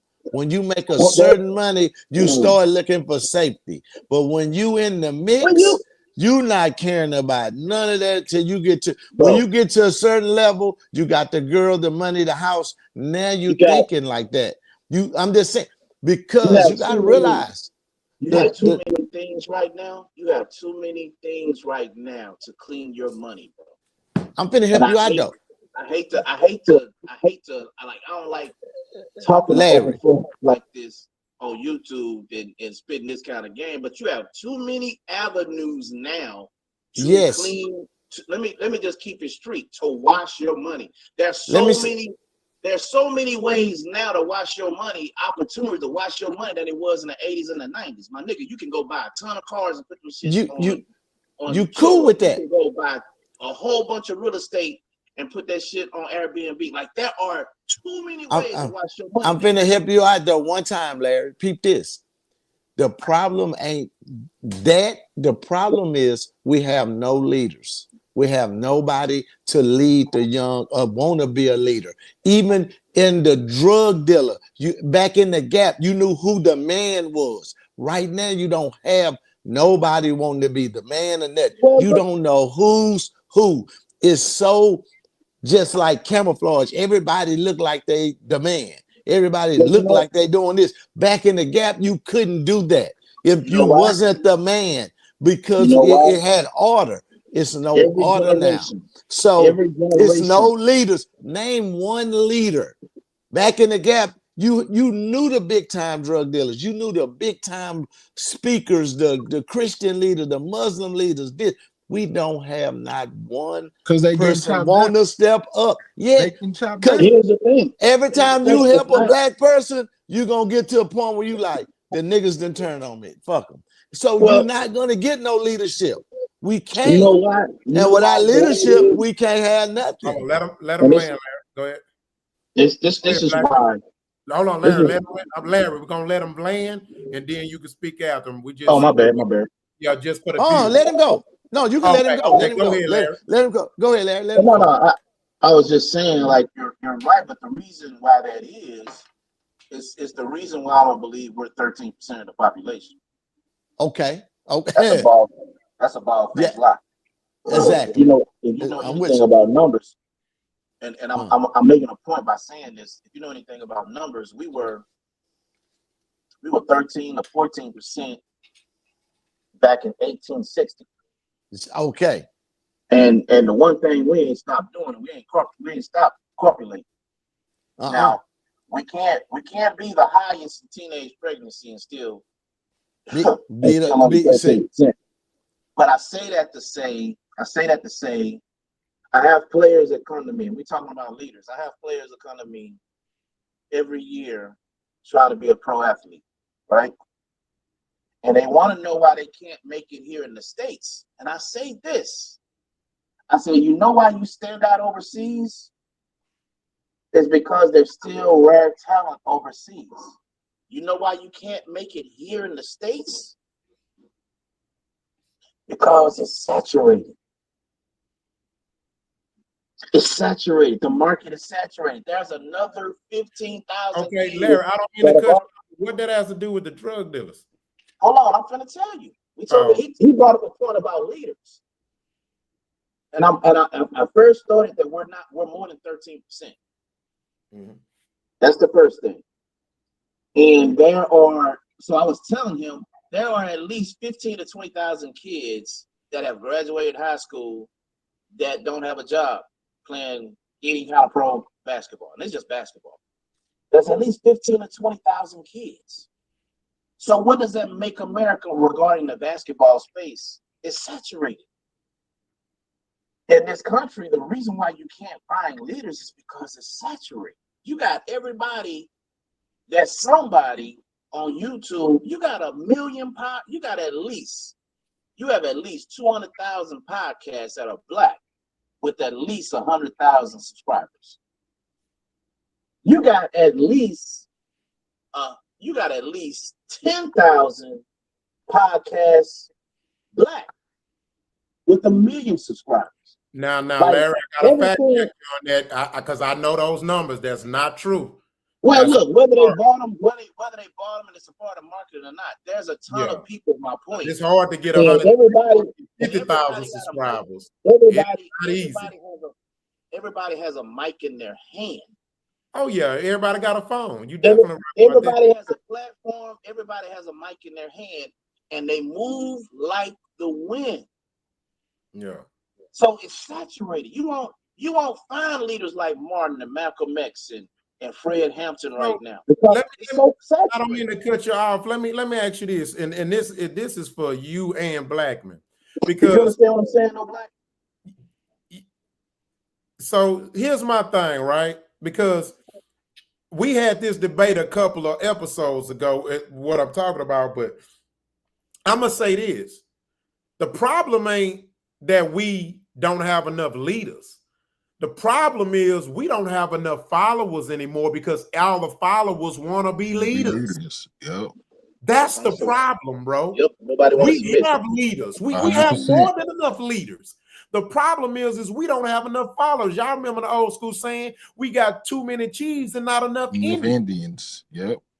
That's the real problem. Everybody think they a boss. Everybody think they a businessman. Everybody think they a god. Everybody think they a king. Everybody think they a queen. Everybody think they are upper echelon. Everybody think that they're advanced. Everybody think they're a genius. And you know what I mean? Now everybody kid's smart. You know what I mean? You can't. I mean, it's. They don't respect the hierarchy, man. Yeah, they don't respect the hierarchy. Everybody's overbearing now. We don't have shame no more. Like now, you can't, and now you can almost get sued if you tell one of your athletes they ain't good. Man, the parent can literally go to the school district and get you fired. Back then, when I was playing sports, coach gonna tell your ass you're trash. You need to come to practice early. Boy, you dumpster juice. Go sit your ass on that bench. Hey, Harry, I remember. Hey, let me tell you a story.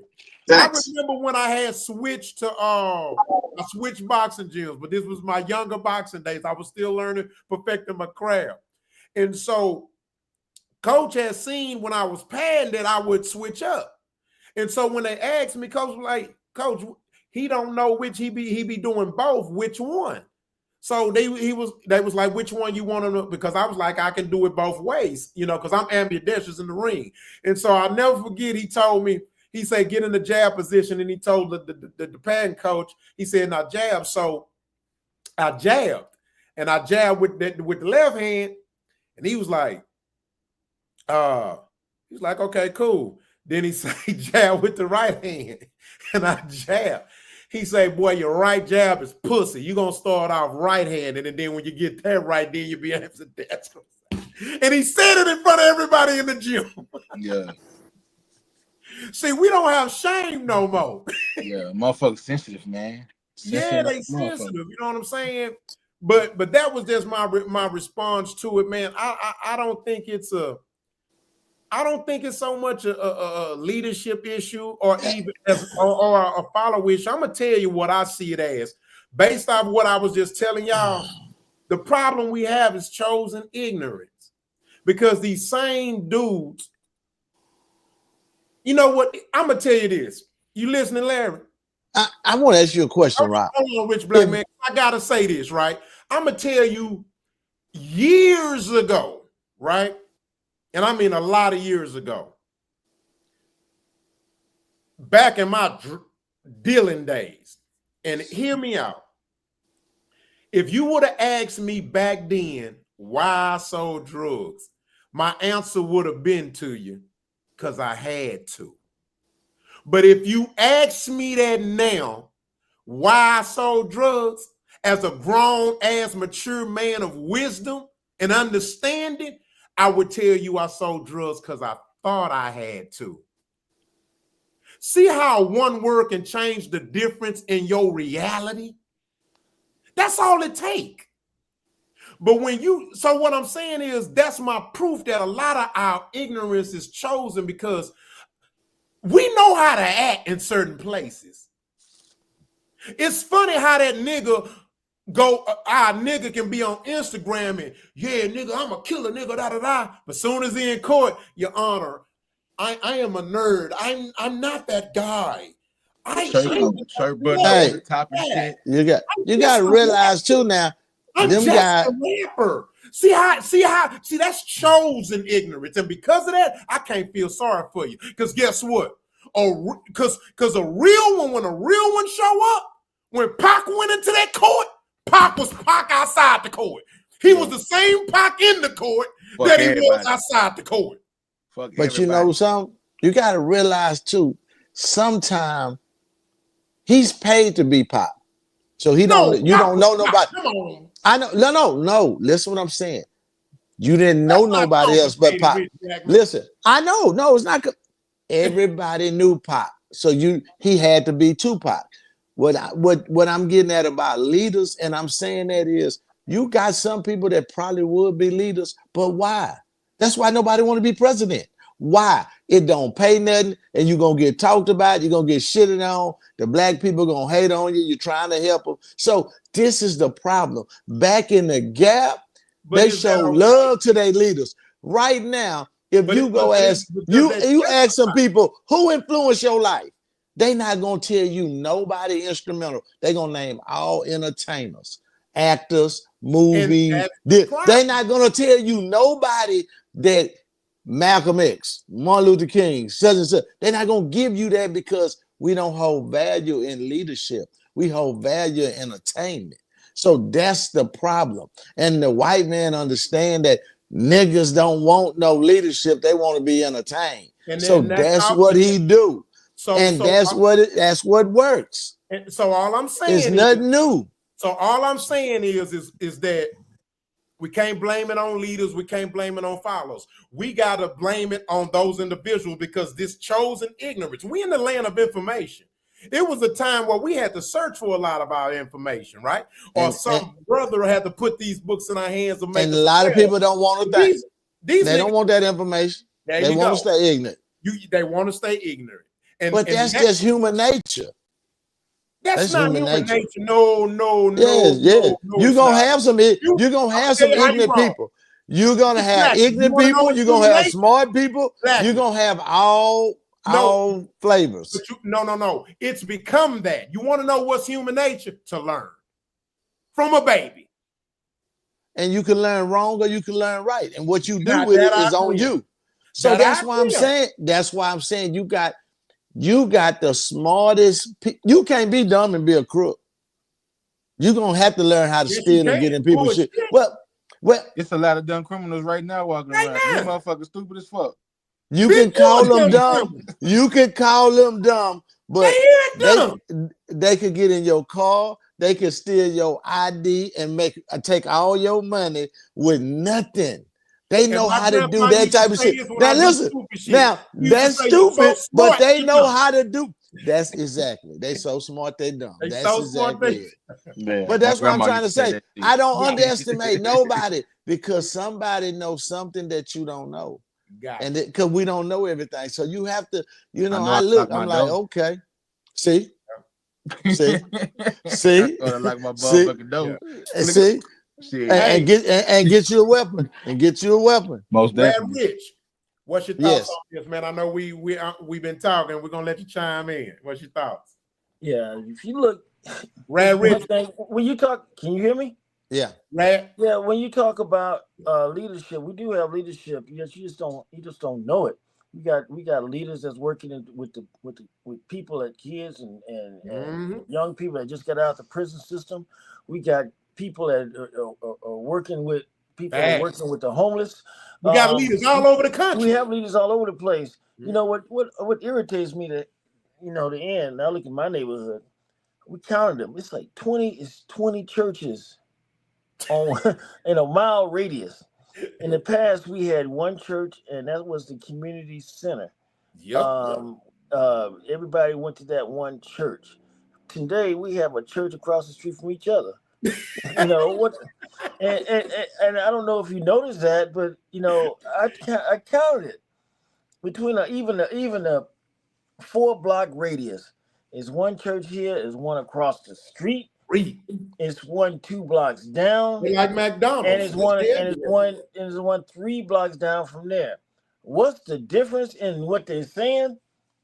Nothing. Except they out for the bucks. I had a lady come to my house, she was homeless.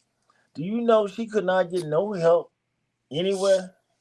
I couldn't take her to one of the churches in the community. What? They closed. A church is closed. That's wild to me because the church should be open for everybody. And it should not. It should not. Hold on, let him finish. No, you talk about RICO. You know what RICO was designed for in the first place. That was designed to end the mafia's reign. But they also specifically tax evasion. When that worked. They just extended it to the gang culture. Let's wrap up, to everybody.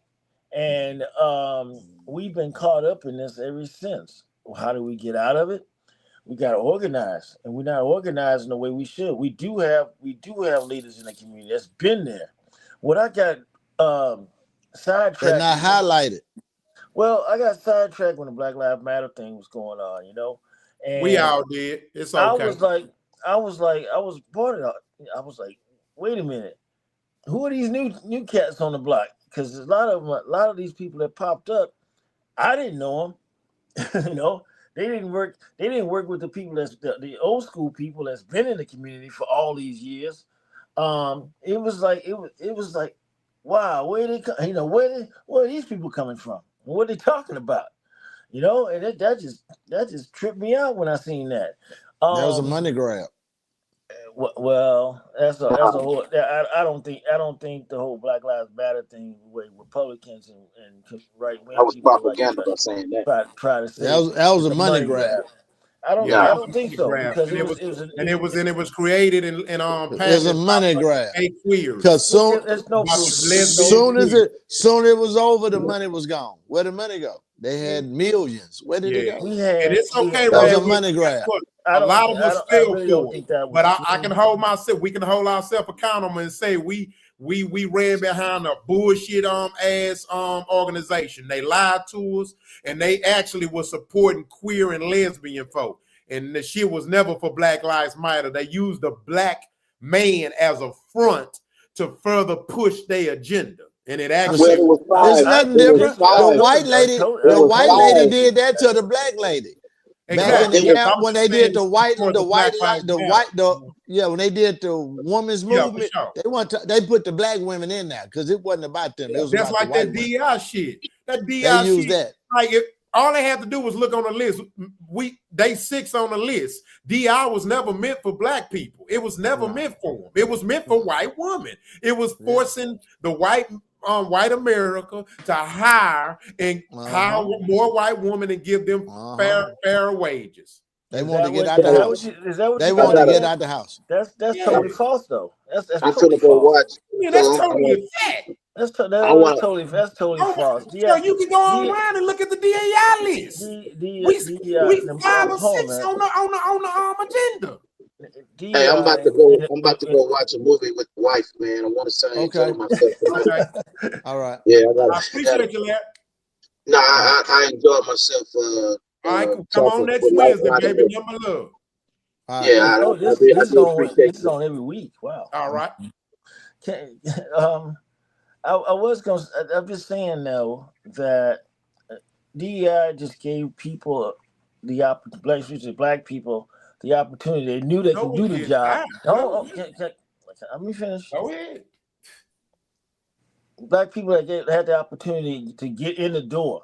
They know they can do the job. They know they can do the job better than white folks, but they never had the opportunity. DEI gave them that opportunity to get through the door and do the job. It's not to give white people a better chance, but white people was always doing DEI themselves because they was always connected. So DEI is a misnomer because when people put it down, it's not saying that we're gonna get these black people black people jobs and all this other stuff. We can do the job. We always could do the job. We could do it better than white folks. We never got the opportunity, and that's what DEI was all about. Okay, so let me respond to that. There's a few things where I know you're incorrect, but we can agree to disagree. One, and it's just being fair across the board. Niggas can't just automatically do something better than the white man just because we're niggas. Let's get that shit clear. All right. So you either got it or you're not. Secondly, DEI was not meant for us. It was meant to employ. It was a fair act clause meant to improve white women who wanted to be in the workforce, right? Because they didn't have nothing to do at home. The world was becoming modernized, right? And they basically got tired of badass kids and they just wanted better rights, right? So when DEI was implemented, if you notice, it says diversity, equity, and inclusion. It never said nothing about black diversity, equity, and inclusion. It had nothing. It was never specifically catered to hiring more blacks, right? So another thing that I gotta say, Martin Luther King literally said in his speech, we don't want to be judged by the color of our skin, but the content of our character. So guess what? Content of character also means judge me off what I can do, right? So when you talk about DEI and say it was for blacks, if it was actually for that, then they would have hired more than us. The hiring rate for blacks after DEI only went up 3.7%. This is a statistical fact. That was it. And it had nothing to do with DEI. It just had something to do with the fact that we were becoming more and more educated. More of us was going to college. You got to remember the era at which the black college rate increased. We had college shows on TV. We had the Huxtables. We had In Living Color, we had these family shows. We had Friends where those girls was in college and living in dorms and stuff. It was a whole movement, and it was working. And then he empowered the black woman, and it crashed. DEI empowered the black woman. It crashed. And it crashed. How did it crash? The black woman. When you take the man out the house, the woman gonna send the children. I mean, yeah. They going, and child support was for white people. It wasn't for us. Yeah, it was for the white man who kept. Yeah, the white man kept getting the secretary pregnant, and the secretary was mad, and they didn't have no way of getting paid, going home, and they going to their wives. They're like, here's the crazy part about it. Yes, it was meant for white men, but what the system did was they say, "Damn, wait a minute, we can use this shit to fuck black men off." Everybody. So, all the white men, they wasn't getting locked up for child support, but the niggas was. Yes. All that government assistance shit, that shit is a contribution to breaking up black homes, man. Exactly. That's all it was. Women get so once the man, if a man ain't in the house, it's a wrap. Housing, food stamps, all that shit. You couldn't have a black man. But they can't even put on their shit that a man lives with them. because they wouldn't be denied for that shit. That shit is just a way to contribute to breaking up the black fucking family. Exactly. That's why you see so many And single parents walking around this motherfucker. Now let That's me what ask it- that. You don't think it's the black Let male? me ask you to that, Yogi. So you might ask, well, how is it that the black man couldn't stay in the house if they got assistance from the government, but the white man could? Here's why. It was a clause. This how they worked it. So there's a clause that if you're a farmer, right? Yep. Or you have land and you have at least 2 chickens or a certain amount of animals, right? Then what they call it is called farm assistance. So what the white couples would do in order to get the assistance from the government without them telling them that the white man can't be in the house, they would use that farming clause. Mm-hmm. So that's how they were able to still keep their family intact and still get the government assistance. But the black man couldn't use that. And if he did use that clause, they would go and lock him up and say he was lying. While the white man, they wasn't going to go lock him up and say, you full of shit. We locking your ass up. Mm-hmm. So, it was all systematic, just like redlining and stuff like that. But my thing is my thing. I don't have no, I'm cool if we get reparations and all that. And I'm cool if DI did work. But I'm also cool if it don't work, because at the end of the day, I'd rather them put black people in the position to where we have to do for self and we have to support each other. Because guess what? When we couldn't eat at their motherfucking restaurant, when we couldn't go to their malls, when we couldn't go to their clubs, you want to know who we had? We went to the black clubs. We went to created our own. We went to the black grocery stores. See what I'm saying? Mm-hmm. Hell, you can bring segregation back for all I give a fuck. We'll be better off. Will we? That's my take. I don't think so. Okay, so I never understood why you want to be somewhere with somebody in another man's restaurant when they food nasty as fuck anyway. They don't even put seasoning on their shit. I wouldn't do that anyway. I mean, but we had a generation of black people black that and white. thought to eat their dry ass food. Make it make sense. Well, that's black or white. I wouldn't eat it anybody. But you did though. But they did. I did not. I didn't say you. I said they. As a whole, black people fought to eat in a nasty ass man restaurant. But yeah, we did. But guess what? The white man did. He went and got that bad chef that was in Mr. Jomo cooking down there where he can pay 2 cents. The white man brought him down there to his spot, and he gonna charge you more to go in and give him that same 2-3 cents. And the food was good because he had black folk cooking. Because he couldn't cook. He didn't do nothing.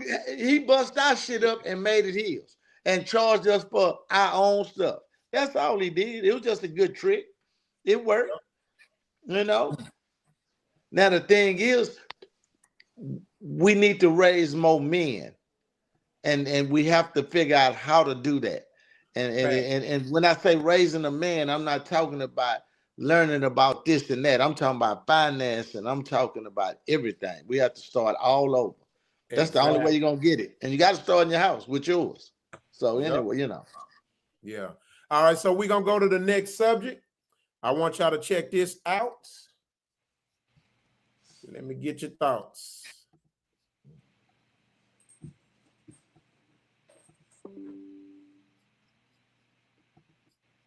Best places in the world to find out what the protection of men looks like versus when they take it away. Iraq was more progressive than the United States back in 56. You can look it up. They were actually more progressive when it came to women's rights. Until Shiites, I think, took over. And literally within seconds, it went back. They were wearing burqas because there was no protection from the men. Right now, if men didn't protect women, y'all could walk out in the street and get raped. No one can stop it. Who's going to stop it? Men keep other men in check.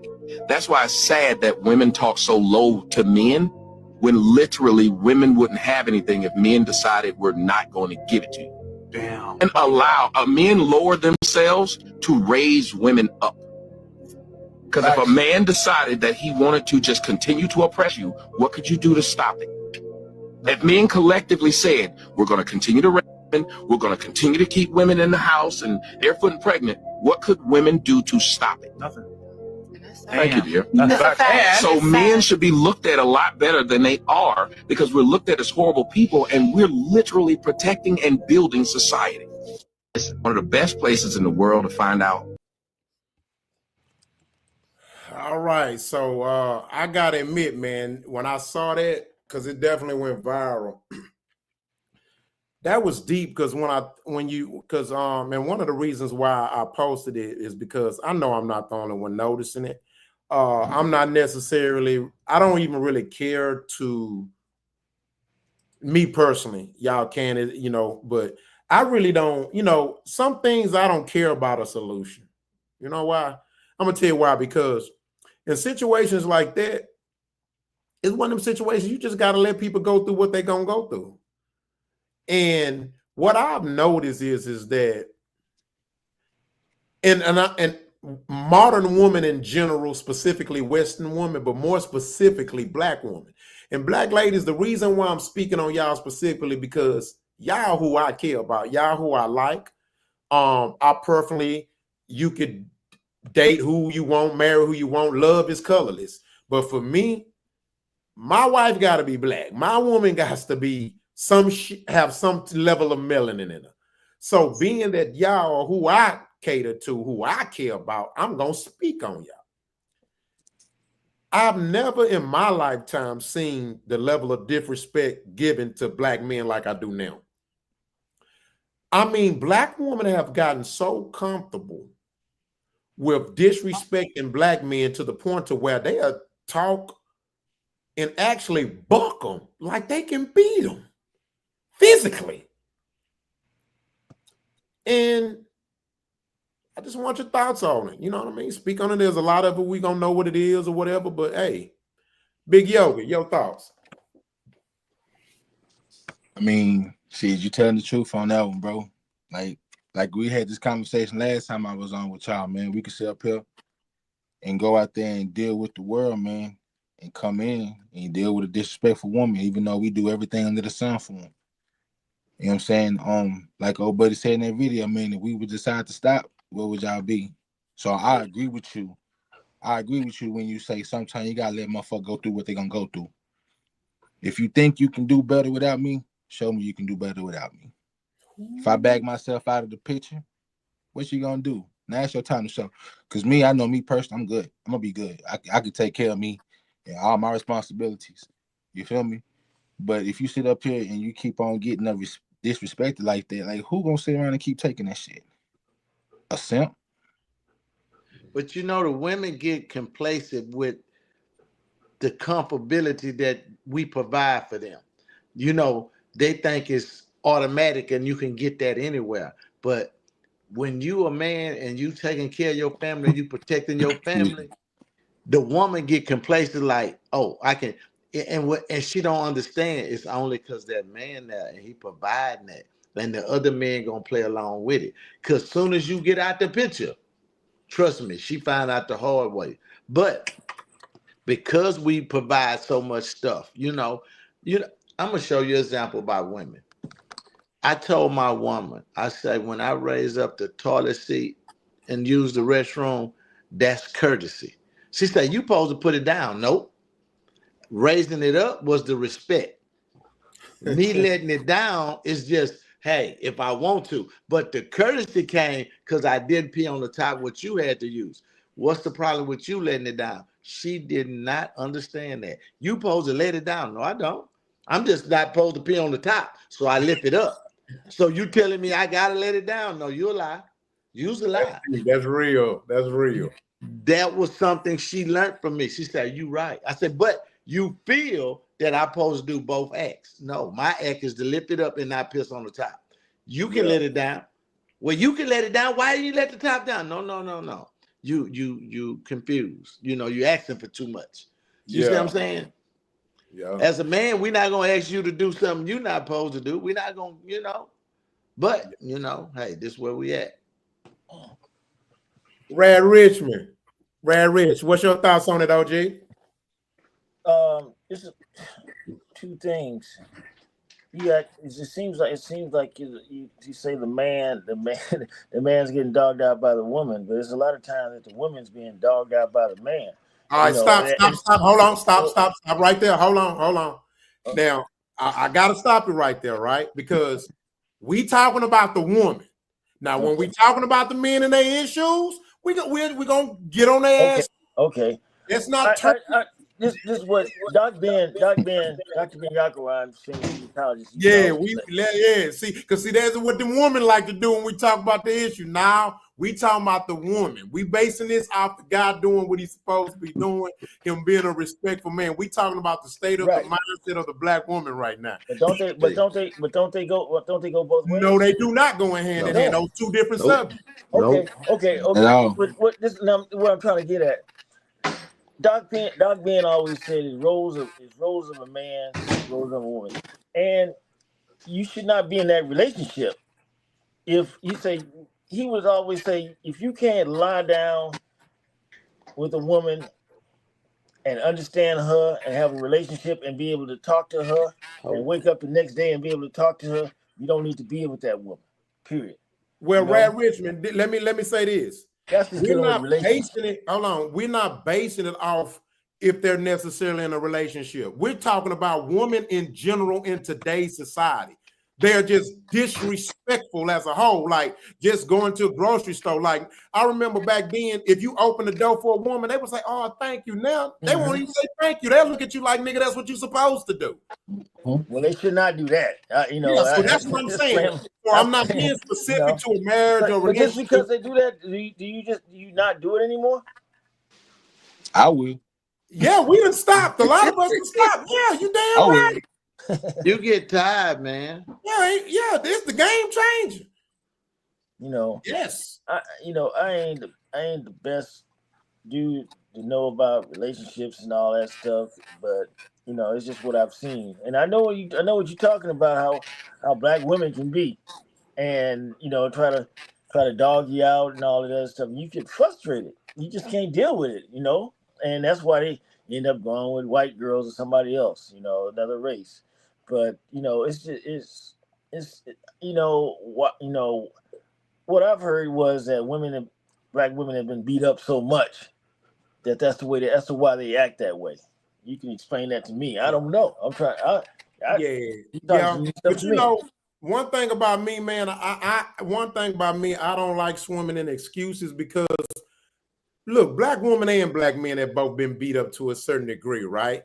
And to be honest with you, to a certain degree, everybody's been beat up in one way or another. You know what I mean? And I say that in the sense that I don't like to compete with who had it the worst.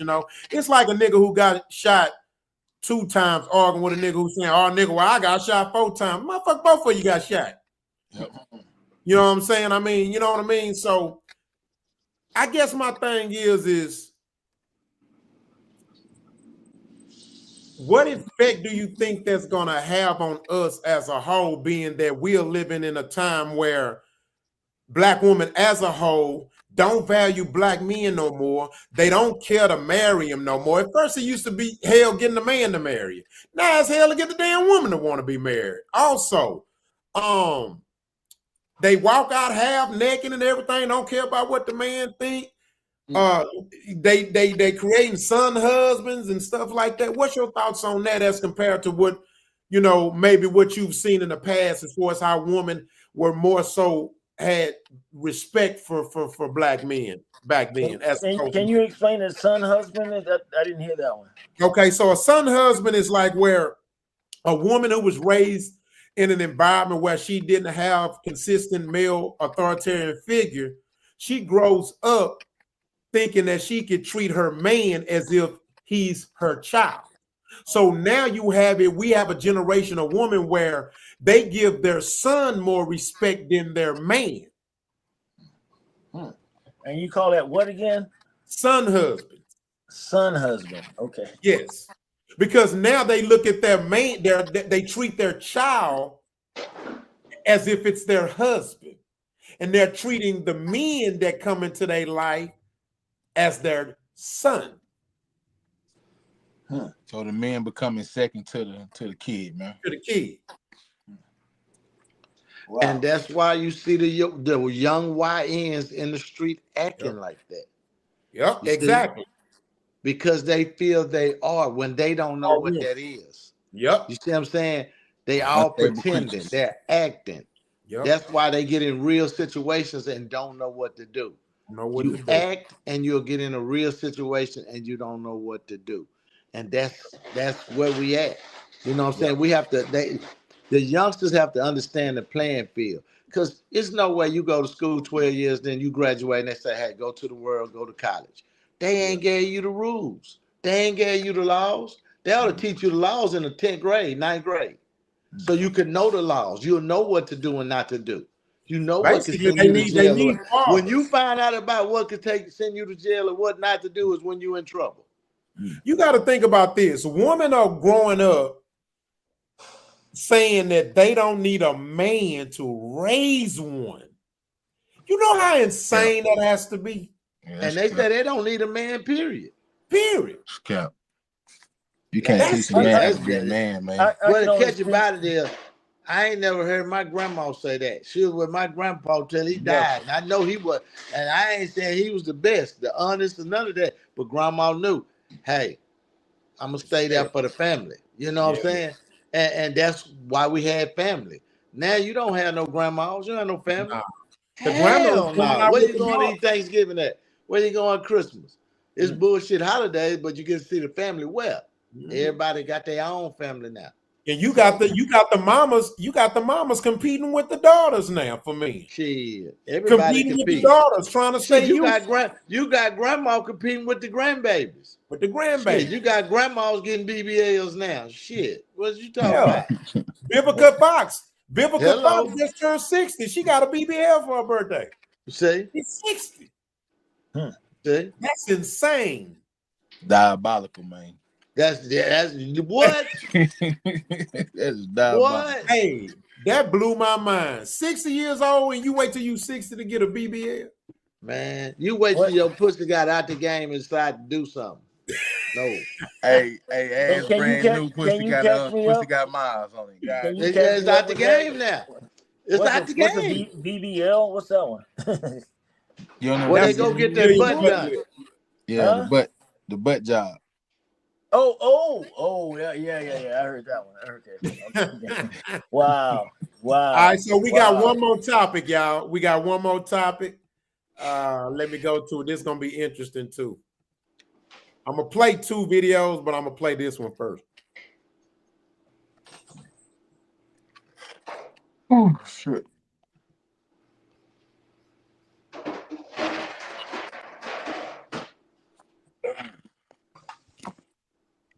Hold on. This the things don't bring into 2025. Nah, you know what? We're gonna do that last. Oh. Hold up, I'm trying to find this video. Nope. No, we don't even need that one.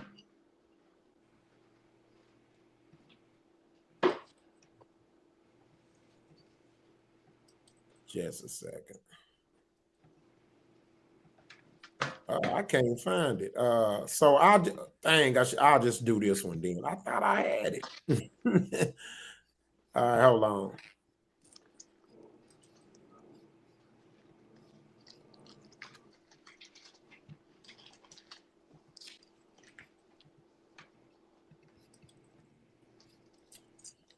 All right, so Andrew Reese is in the news again.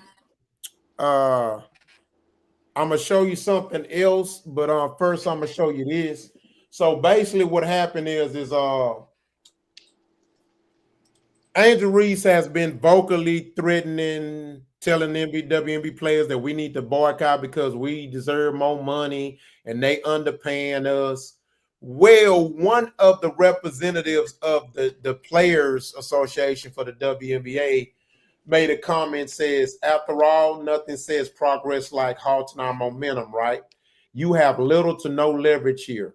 I wouldn't expect someone with a 2.0 GPA in college to understand how business works.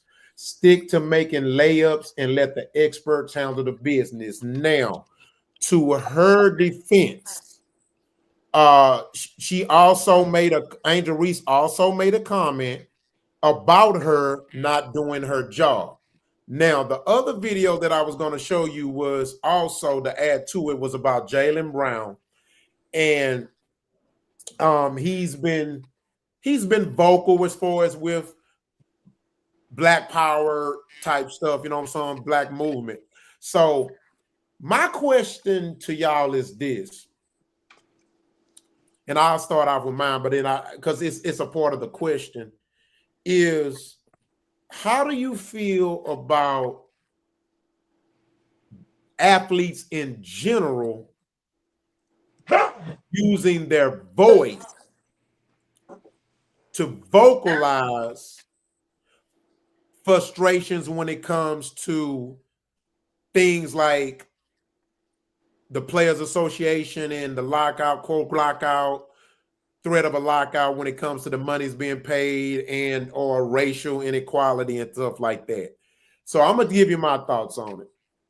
Now, there was a time where I supported it, right? And it does vary case by case. Let's get that clear. But for example, like say the basketball Kyrie Irving, I don't see him doing anything wrong, right? To me, what he spoke on or whatever, he didn't do anything wrong. He basically got punished for answering questions. Like, fuck, I can answer the question you asked. If he got the right to ask him the question, I got the right to answer it. Free speech. But then when it comes to like Jaylen Brown and Angel Reese, here's where I have a problem. Black people got to stop thinking that the best way to get something done or fight for your people is real gangsters move in silence. That's what I was taught. But that goes with anything. Sometimes, and the reason I say this is because guess what? In my mind, if I got the money, right, which gives you some type of power, if I got the money to make shit happen, I'm gonna shut up and let my money do the talking. Because sometimes the voice don't get things done as much as the money. Money talk, bullshit walk. But you gotta realize, hold on. So for me, and I'm talking about somebody who's been, one of the people, not saying I'm the only one on the panel, you know what I'm saying? But my actions and my dollars got me way farther than anything I ever said. But I'm gonna let y'all speak on it. Now, with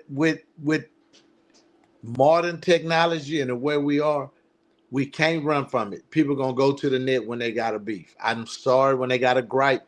That's just, they done made that okay. But you grown. You know when to shut up, right? No, but listen, I'm going like they can't, because their money is controlled by the people that give it to them, and they got their so-called agents watching over their money. They watch where that money go, and if that money go the wrong place, you will get cut off. So sometimes you have to use the little voice you got to cause up a distraction, and that's what they do. And what happened is, like Angela Reese, she gonna cause up a thing about getting the women to strike, and guess what they're gonna do? They're gonna call her, and they're gonna cut her a check, and she gonna fade to the side, and it's gonna go out the way. That's the game right now. We don't have nobody. That in totality, though. I don't. But that's just the way it is now. You know what I'm saying? We can put our dollars to work, but with what? With who? So it's not illegal. It's not illegal. It's not illegal to fund a black-owned bank. It's not illegal to fund a black-owned house. It's not illegal. I'm not gonna fund you to fund something that can overpower me. The white man not stupid like that. I'm not gonna give you no money. Why you think we don't have no successful black people that in their career without a felony, because without they don't being a want to rapist? do it. You don't. They Because don't. they don't want to do it. No, that's what I'm trying to say. If you take their money, you gotta play their game. Like her, she's an athlete. She had to take their money, so that's why she's saying, "Hey, if y'all gonna use me, y'all gonna pay us like everybody I think else." she's just running her damn mouth because she thinks she got more power than she. And see, that's the thing. She do. Nah, she really No, don't. she don't. No, she don't. Let me tell you why she do. Let me tell you why she do. Hold on. First off, she knew she's a rookie. No, she we ain't got no. that. Hold on. We're hold talking on, about hold the on. power of presence. She don't have that power. She don't have no power. Man, all Angel Reese sees is a tall bitch with a big booty that well looked up. That's it. First of all, she ain't got no power. If anybody was to say anything about that, I would take that more better from an Asia Wilson. Somebody declarated into the game. Somebody didn't sit up there and put that work. She don't have the popularity that Angel Reese has. Fuck all that, man. Fuck the power and shit, bro. You have to. That's what moves the world. The world moves by power, numbers. No, it don't. And power, numbers. To me, that's what I call mental entrapment. No. We automatically believe that without actually attempting to do it. Listen, if she can take risk by opening her mouth, calling the WNBA out, then why not take risk and putting your money to put it into where something? the people giving you the money go where? She got a contract. They gotta pay her, bro. Come on now. Listen. No, the contract. She was a millionaire. She was a millionaire before she even got to the WNBA. I'm gonna give you an African proverb. The white man made the pencil and he made the eraser. Always remember that. So if I wrote you a contract, I can write something else in that motherfucker where you can't get the money. Semantics now. Come on, that's come on. We didn't seen it happen with. Come on, man. That's just semantics, man. Bill Cosby went to she don't get her jail money, bro, because he opened his mouth. Nah, bro. When you open your mouth, you go to jail. You know, a contract is a legal binding document. A legal binding document. And they are the people that document with that team she played for. They the ones that pay her made that the money, paper, bro. the ink, and everything that you're signing. It's their lawyers. But it's my their point game. is, so if you don't want to risk that, then shut up. She needs to shut up then. That's why I'm saying she doing it the way she could get paid and safe. That's why it looks goofy.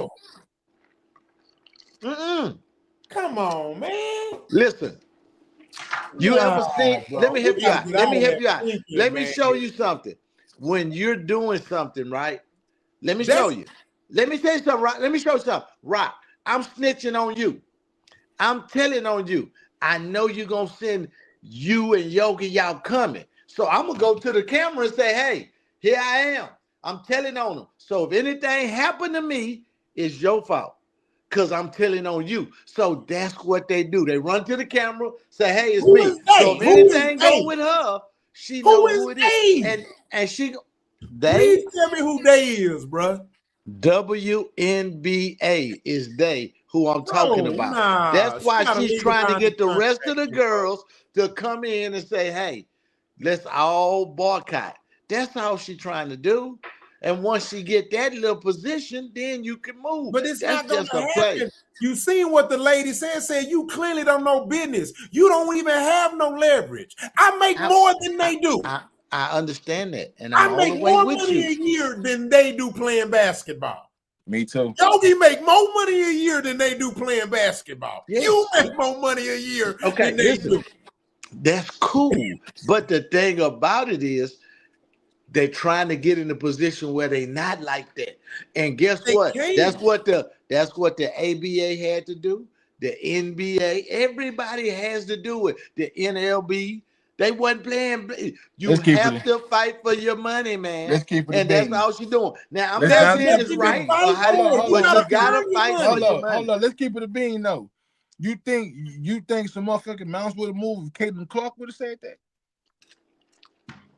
That's a different parameter. That's a different voice. White people, same thing. They do the same thing. It wouldn't have moved nothing. It would have moved different because the white wouldn't have. But Bro, you know why they don't have no leverage in this. You know shit, why though. she didn't say nothing? That's though? what he's trying to tell you. Hey, Even if Yogi, Caitlyn, you know why she didn't say nothing, Caitlyn? Because she getting the money. She That's got who a getting Nike the deal. money. We're talking about She the don't have a reason to say WNBA nothing. salary. She don't This have don't not have one nothing reason to to say do with something. She outside paid. deals. Can I say something right quick? Go ahead. Go ahead. One thing. The same thing happened in the NWSL with the women's soccer league, because of pay, and they were striking. They went and they refused to play. The women's national soccer team did the same thing because of lack of the pay. They were making a lot of money. The soccer federation was making a lot of money off their back, but they refused to pay them what they would they would do owed. You know, the WNBA is about the same thing. You know, we had to fight. Not we, but everybody. they had to fight for. We fought for that with the NBA. You know, player equity. You know, Shit, that's why we got. That's it's why we been got around too long for them not to be making a little more money than they're making. It's been That's why around we have too a long. union. That's why we have a union in all these leagues. It's so we won't get exploited because over the years we've been exploited. We've been exploited. So let me respond to what you just said about soccer. Now, Yogi had just said, and we talking about leverage here. This is what happened. They didn't give them that money because they deserved it. They didn't give them that money because they were making money. The women's soccer league still loses money to this day. They've never profited. Here's why they gave them the money. The reason they gave them the money is because the men's soccer league makes 20 times more than the NBA. Want to know why? Because soccer is a worldwide sport watched by 7 billion people. That's true. NBA is not a worldwide sport and it doesn't get the same amount of money. So what happened was they got so much money. It's no different than with your gal and she want a bigger ring or she wants some new shoes. What's going on? You just give her a little money so she get hushed. Right. Let me say something. They did. Listen, they built the NBA up off of Larry Bird and Magic Johnson the same way they did with this white girl and her. I don't see her 10 is no round. Y'all gonna build this WNBA up off of me and her because it's been around for years. Is it built up yet? And guess what? It ain't made no money. Listen, it ain't built up yet. I get what you're saying. 30 years. Hold on. Rap wasn't making the money. They found a way to stream it for it to make money. So what I'm saying is, if the billionaires don't look for a new way to pay their employees, they still gonna make their billions. It's up to the employees to say, hey, we getting streams, we getting numbers, we getting this. So it's a bad growing. Comparison, bro. Let me show you something though. And plus, you don't have no superstars like the NBA. The NBA going down because you have no superstars. You have no leaders and no superstars. How old I was when the WNBA first started. Donna used to take me. She took me to 2-3 games, and she stopped going because all them damn butchers was aggressive and hot. But that's the whole thing about it. They're trying to change the look. Angela Reese is not a butch. It's not gonna work. See, I understand. Women's basketball is not exciting. But I understand what you're saying. It's really not. Why we don't want to see them get their money though? Please help me understand why we don't want to see them get the money. I don't want them to get their money. I don't understand. Why is that a problem to see them get money from the white people? I don't understand. I don't see the problem. If you can rob them, get them. And that's all I'm saying. So you expect a company to pay you and they ain't even making no money? You know how crazy that sounds? Look, man, he just said something about soccer, right? It's a worldwide sport, right? Majority of their money comes from viewership. Motherfuckers at the games, watching it on their TV. Bro, people watch WNBA, true enough. But they not getting the fucking views like the NBA, soccer league, I'm with you. baseball. Y'all got they can't pay them what they don't got, bro. I'm all the way with y'all. College women's basketball gets more viewers and more seats sold pay us than $10 the million WNBA. a game. If y'all dumb motherfuckers pay them that, I guarantee they find a way to get that money. College women's basketball gets way more viewers and seats sold. college women's and I basketball. watch more men, and we watch more men basketball than NBA until the finals. I'm just saying, you're right. You're right. It's I no watch more NBA superstars than in the college, NBA. bro. Yo, For it's no NBA superstars in the game, bro. NBA. It's no superstars in the NBA. Did you know that the average, hold on, No did you know that superstars. the We average lost. business, hold on, do you know that the average business fails in 5 years? The WNBA ain't made $1 in 30. What are we talking about? Because it's not promoted the same way as the NBA. I'm not listen. The NBA It's didn't make a profit. They give them free promotion. I'm gonna help you out. You know why it'll never my fail? God. We howling at the moon. Wow. Because one reason, they're both non-profit. They ain't gonna lose. They're non-fucking profit. They lose every year. They supposed to. They're non-profits. You not understand why you think they do so much charity in this? It is not a non-profit business. It's a fucking business. It's If it was non-profit. non-profit, why would they be asking for a raise? It's a non-profit Y'all not making no damn organization. sense, bro. Just Y'all like the making up shit NFL at this is a point. non-profit You're making up shit at this organization. I'm sorry, but y'all have to go listen to the beginning when the NFL come on and say this is a copy of the NFL, a non-profit organization. Same thing the NBA. The NFL is a brand. The NFL is a brand. The NFL a business. You talking can about be they damn non-profit and get donations. paid. That's what y'all don't realize. You can be a non-profit and get paid. Man, it is a non. They Google pay that. taxes, nigga. Y'all can Google that. That's all non-profit. Yeah, Man, white boy slick. bro. That's why he Stop have his wife to be NFL over is not the y'all hear chairman this of the world? ladies and This all that. nigga just All said that's the NFL non-profit. is a non-profit organization. Yeah, No, yes, the that's why they go WNBA see the is hospital. not a non-profit Why you organization, think they go to the but it's a hospital? private company. Hold on, Rich. Because Why Google a motherfucker. Go what it say? No, the WNBA is not a non-profit No, organization. It is a private company. It's not what? It's a What you private said? company. The Not a, WNBA yes, or the NBA? the WNBA. I said NBA and NFL. They would be I said considered they're a private non-profit company too. organizations. It's the same thing, right? No. They professional leagues, right? That's the same thing. The women Nigga, that's is a not business, non-profit nigga. yet. That's the problem. You can say that about the MLS. You can say that about a lot of leagues. I'm just saying. Hold on a minute. Hold on. Okay, What are hold you on a minute. talking about? There's Y'all niggas is a lot of tripping. basketball. Oh my A lot of God. basketball teams. Hey, a lot of all basketball of them teams. to the viewers in the chat. Tell us is if these sports businesses is non-profit organizations. NFL and NBA non-profit. is. Huh? NFL non-profit. I ain't gotta Man, it is listen. not a I'm non-profit 55. I'm gonna be organization, damn bro. near 60. Yeah, I'm I ain't gonna looking tell at it. y'all no bullshit. I gambled on this type of shit in the penitentiary, so I know these kind of little bullshit ass facts that people overlook. Hold on. It This is is the not kicker. a non-profit This is It's the the organization. kicker though. See, This is the go kicker. ahead with the kicker. This is the kicker. Watch the it. NFL in the eyes of the IRS is considered a non-profit. See, that's what I'm trying to. So what that means? They getting a lot of kickback and discount. They make the money. So I'm saying it's about a billionaire's game. It ain't about the this. I'm just saying it's money out there for whatever you want. You just have to create it.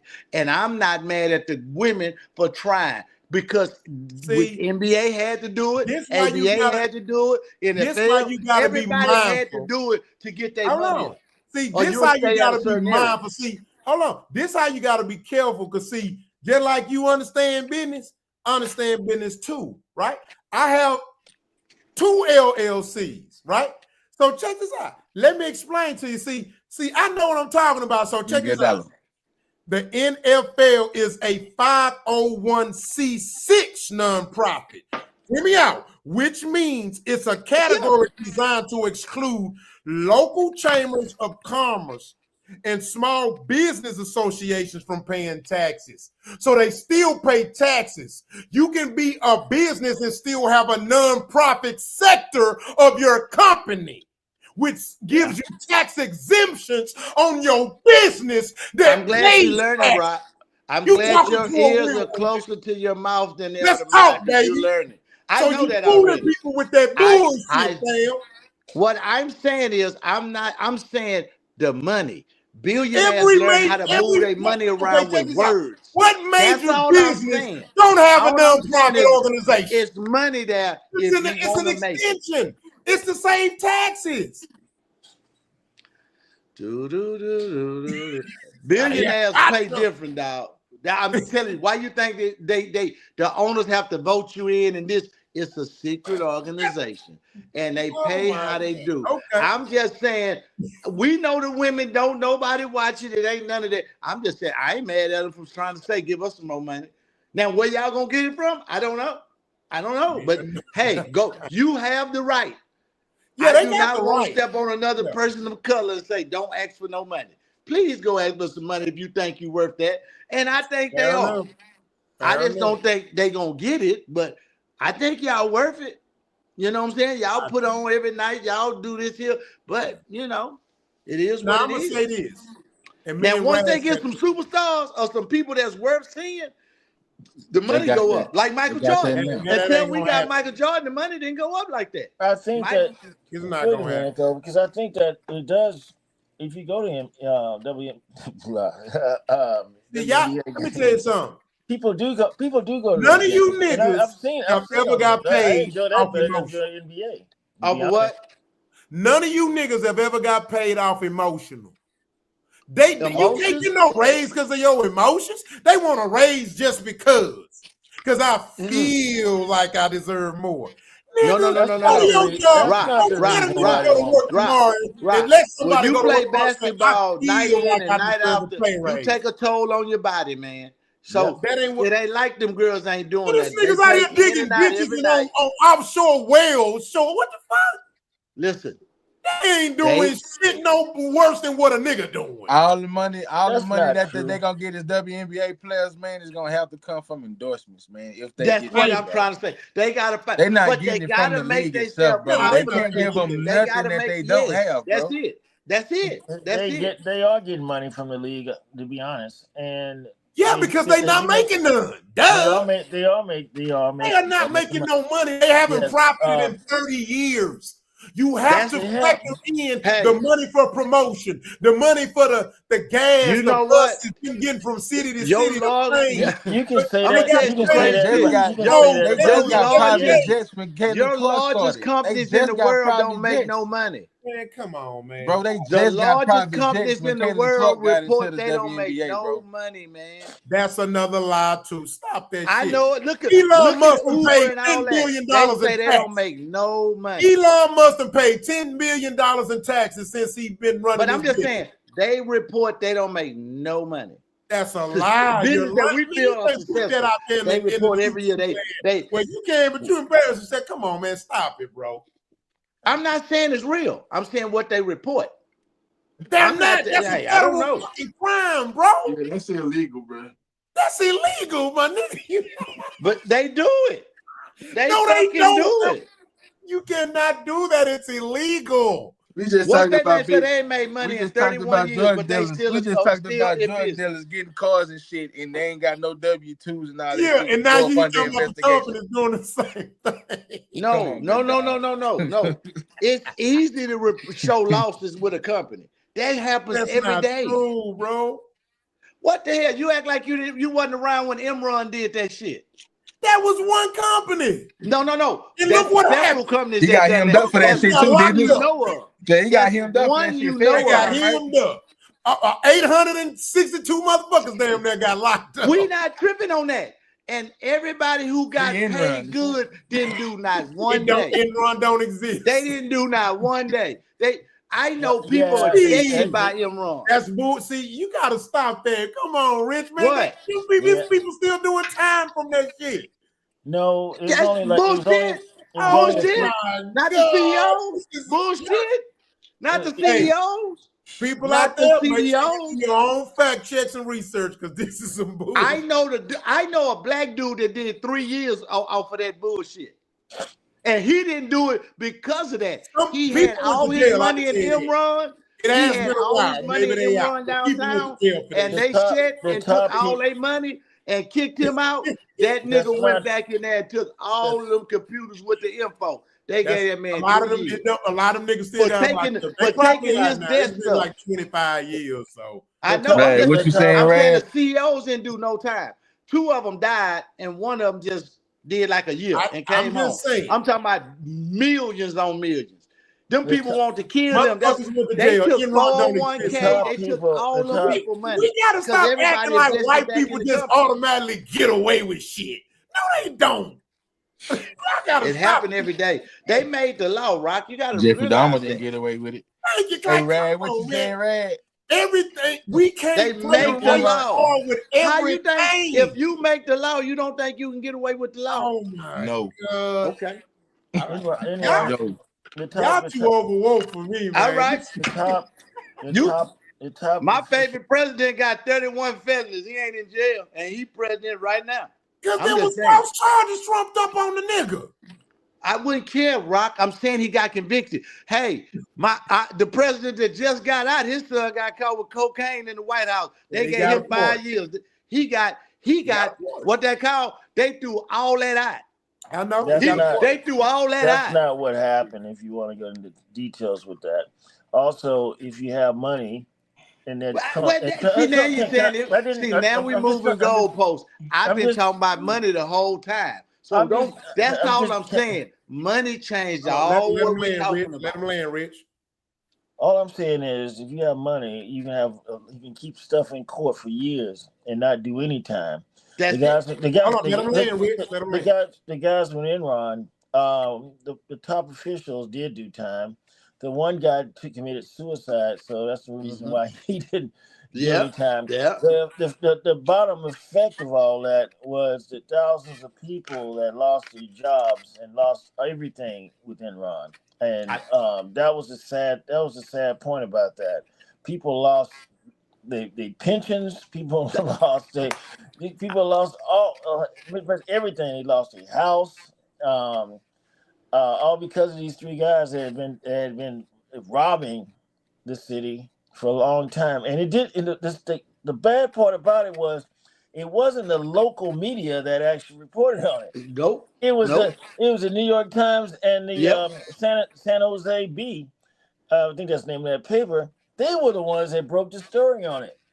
Our local papers were taken in by it. They were giving them money to do this. And they were that's all I'm saying. Blah blah blah.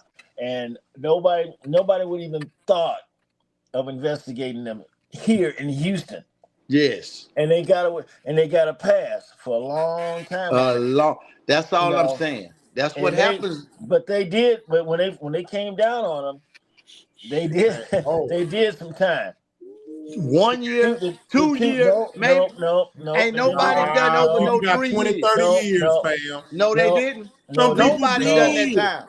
Some people did. I watched the white boy come home on 30. Whatever they gave him, they overturned. They all got different times, but the times range all the way up to 25 You gotta look at the case. No, the top 3. 1 died. 1 came home early, and then the other one did like 3 years. Black men. It was hundreds of people got locked up, bro. I'm talking about the 3 that took the money. It was a bunch of players that got locked up. But it was more than them that took the money. It was hundreds. It was a whole system. You got to understand, the top 3 dudes, what they did was they stole everybody's money and they gave all their homeboys $1 million fucking bonuses, man. And when they did that, and they closed the company after that. It was hundreds. All I'm saying, it was hundreds of people in on it, bro, and hundreds of people got locked up. The 3-head man, the CEO, a president, and another guy. One killed himself. I agree, but they were not the only ones got fucking locked up. The other ones that got locked up was casualties. He gave them millions in bonus, and they know they didn't earn it, and they knew. Are you not hearing me? Because he closed the company. Is anybody not hearing me? All I'm saying is that hundreds of people got locked up. Hundreds of people went down. That's all I'm saying. Yep. I don't think it was 100 people. And nobody got no. It was hundreds of people. Yes, they did. Jeffrey Skillings was the main guy with that. He got served for 24 years. He did 12 years. I just said they got he got home. He did 12 years. It's not 1 year. The 12 other years. one came home because of illness. He was too sick to do time. They Yeah, gave him a bunch that's of true. time. The That's other white true. boy came home. The The other one only did not one come of home. them He did sat 12 in there for years. about 5 or 6, whatever he No, said, no, he 12, didn't. whatever it was. He came did home 12 with years. 100 and some million. No, he did He, not. That's he wrong. had That's that totally money. wrong. He I had would've- that money. No, he didn't. I'm telling you. If you look him up right now, he rich somewhere. He's not. No, I'm looking at it right now. Which one? Hold Those two on. officials. So here we only go. See, this is what I'm saying. 19, There we go. Come on. 19 of those officials did some time, but that's So it. hold on. Hold on. Yes. The top guys. Hold on. One of them 11. did time. It was One of them did the 24 top years. heads was 11 defenders, including CFO Andrew That's it. Fasto, Trezor Ben Glisson, right? And hold on. Also, there were another 11 defenders that have been convicted. Also, there were 31 defenders that was also charged and convicted, and 21 former run people that were convicted. I said at least 100. Yes. Yeah. I never They doubted locked that. up. I'm all the way with you. Okay. Anything under them top 3, they was casualties of them passing that money down, and they knew. Nah, the ass was in on that shit. In order to get away with that much money, you need way more. You need a team, my nigga. You need a squad. You need motherfuckers on every level to help squiggle through shit. You know what I'm saying? That's all I'm saying. That squad. Yeah, he had a squad. He dropped that money off the all. Hey, Big Meech I'm just couldn't. saying, when he Big gave Meech them couldn't ship bonuses, all that they dope knew through what it America was. himself. When he gave them bonuses, it was a wrap. He started dropping 10 million, 5 million. I was like, They did do that. They gave out a lot of those top 3 gave out a lot of money. And then they shut the whole company. I say, man, that was a big robbery. But that's neither here nor there. I'm just saying, companies that's rich hide money. That's all I'm saying. And I'm saying they could find money. We know the NBA, the WNBA, they messed up because it's a lesbian league and guys don't want to see no lesbian. So we cool on that. I watched that league. I mean, I thought I'm just saying, Angela Reese, she trying to bring sexy back, Juju Watkins. If they can do it, I think they earn a little money. But if not, don't give them nothing. Keep it going. It ain't gonna be no fire home. Shaq tried to give them the game, but they don't want to fucking listen. So, and it's funny how Shaq tell a motherfucker, Shaq where tried people getting shorter clothes. Yeah. Bring Shaq the basket down. Oh, they go ham on him. Shaq told him. Y'all got to do something different. When Angel Reese outside, she had concerts half fucking naked. Yep. Yeah, she got offended by that shit too, didn't she? She did. She got real offended. But every time you see her ass with a camera on her, she got that ass. Yeah. She got that ass out. Crazy work. Guess what she learned though? I be looking. She learned that ass Yeah, pay. I be looking too. Let's start paying that ass. She know that ass pay. Let me start shaking that ass. Okay, it pay. Okay. Yeah. You gotta realize it's almost 3 hours, man. Between us, if we talk turkey, she was probably the big goofy basketball girl in school. Guys didn't look at her like that because she was tall. She probably had big feet, big hands. She was. Ain't nobody, you know what I'm saying? That money made her look good, and she did that. She beauty. That's why she was the Bayou Barbie. I'm gonna be honest with you, and there's no offense to tall women, but when it comes to tall women, please don't get big headed because y'all really more of a fantasy than some a nigga want, and that's just facts. That shit. Unless you're a tall nigga. It's just like a midget. You want a tall one. It's just like a midget, and I'm gonna take it out on that point. It's just like a midget. Man, I'll be seeing some of these fine ass midgets. I want to be with her, but I'll knock it out. Hey, I'm not gonna let you midget shame. I love midgets. We gonna end the show, man. I'm glad you got with me, brother. Yeah. I'm going to bed. So I want to thank Rap for coming out, man. Rich Black, you know you my big bro, so you know you always welcome here. Please come back next Wednesday. Big Yoga, you my blood, you my cousin. So much love. We're gonna see y'all next week, man. Peace out. Yeah, I love to come back.